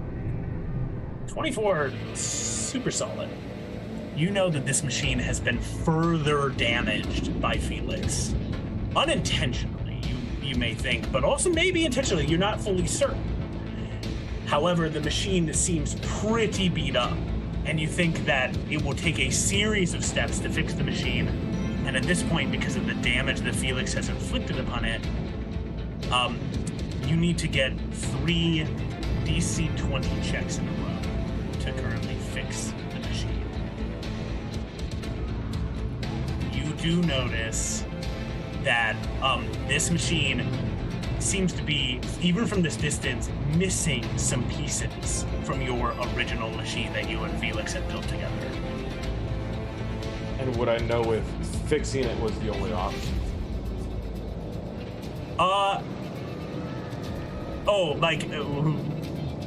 Alternatives? Yeah. Destroying it, perhaps?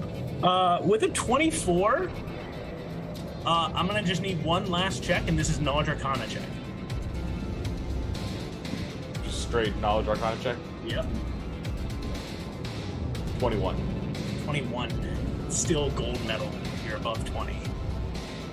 You know that if you wanted to, you could potentially destroy this. The void pulls everything into itself. And you know that the marble you hold in your hand does the same process. It is but a part of the void. Wait a second. Okay.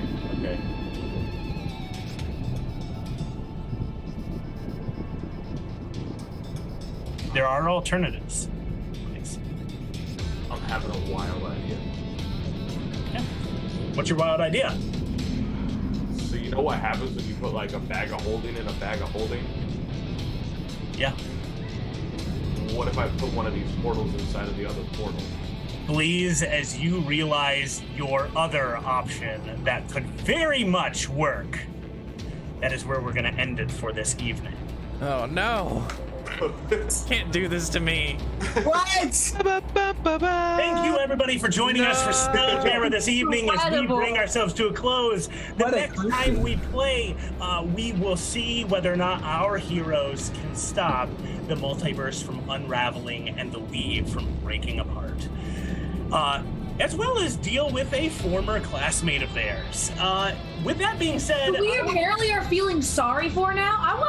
Can I put this on the table real quick? We tried to be his friend, and he said no. Well, Like, there's less of him now. There's a lot Fuck of this guy. I still hate He's a him. robot now. We like robots, don't we? Look, I'm not saying. Listen, he's not gonna join the crew or anything. It's a mixture of sorrow and pity. I'm ready to kill him if you want, Captain. thank you so much, everybody, for coming and joining us as I stop our crew from bickering about this. Say that next time. Thanks for coming and joining. For those of you who are first-time watchers, it's so good to have you here. And again, your participation here helps our party get through these situations that are otherwise spicy or dangerous, and your luck has really helped in these situations. And they may need even more next time. So come and hang out with us. Come and join us for Spelljammer. It's a blast. And Max, if you could help me out for a moment and just help me out with anybody who's subscribed or liked us in any way, shape, or form. Fine. I will.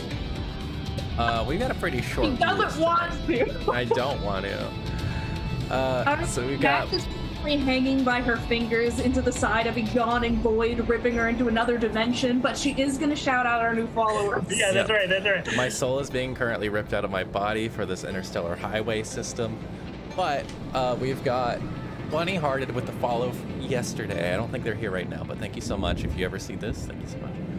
Hydrake from Distal's Place, thank you.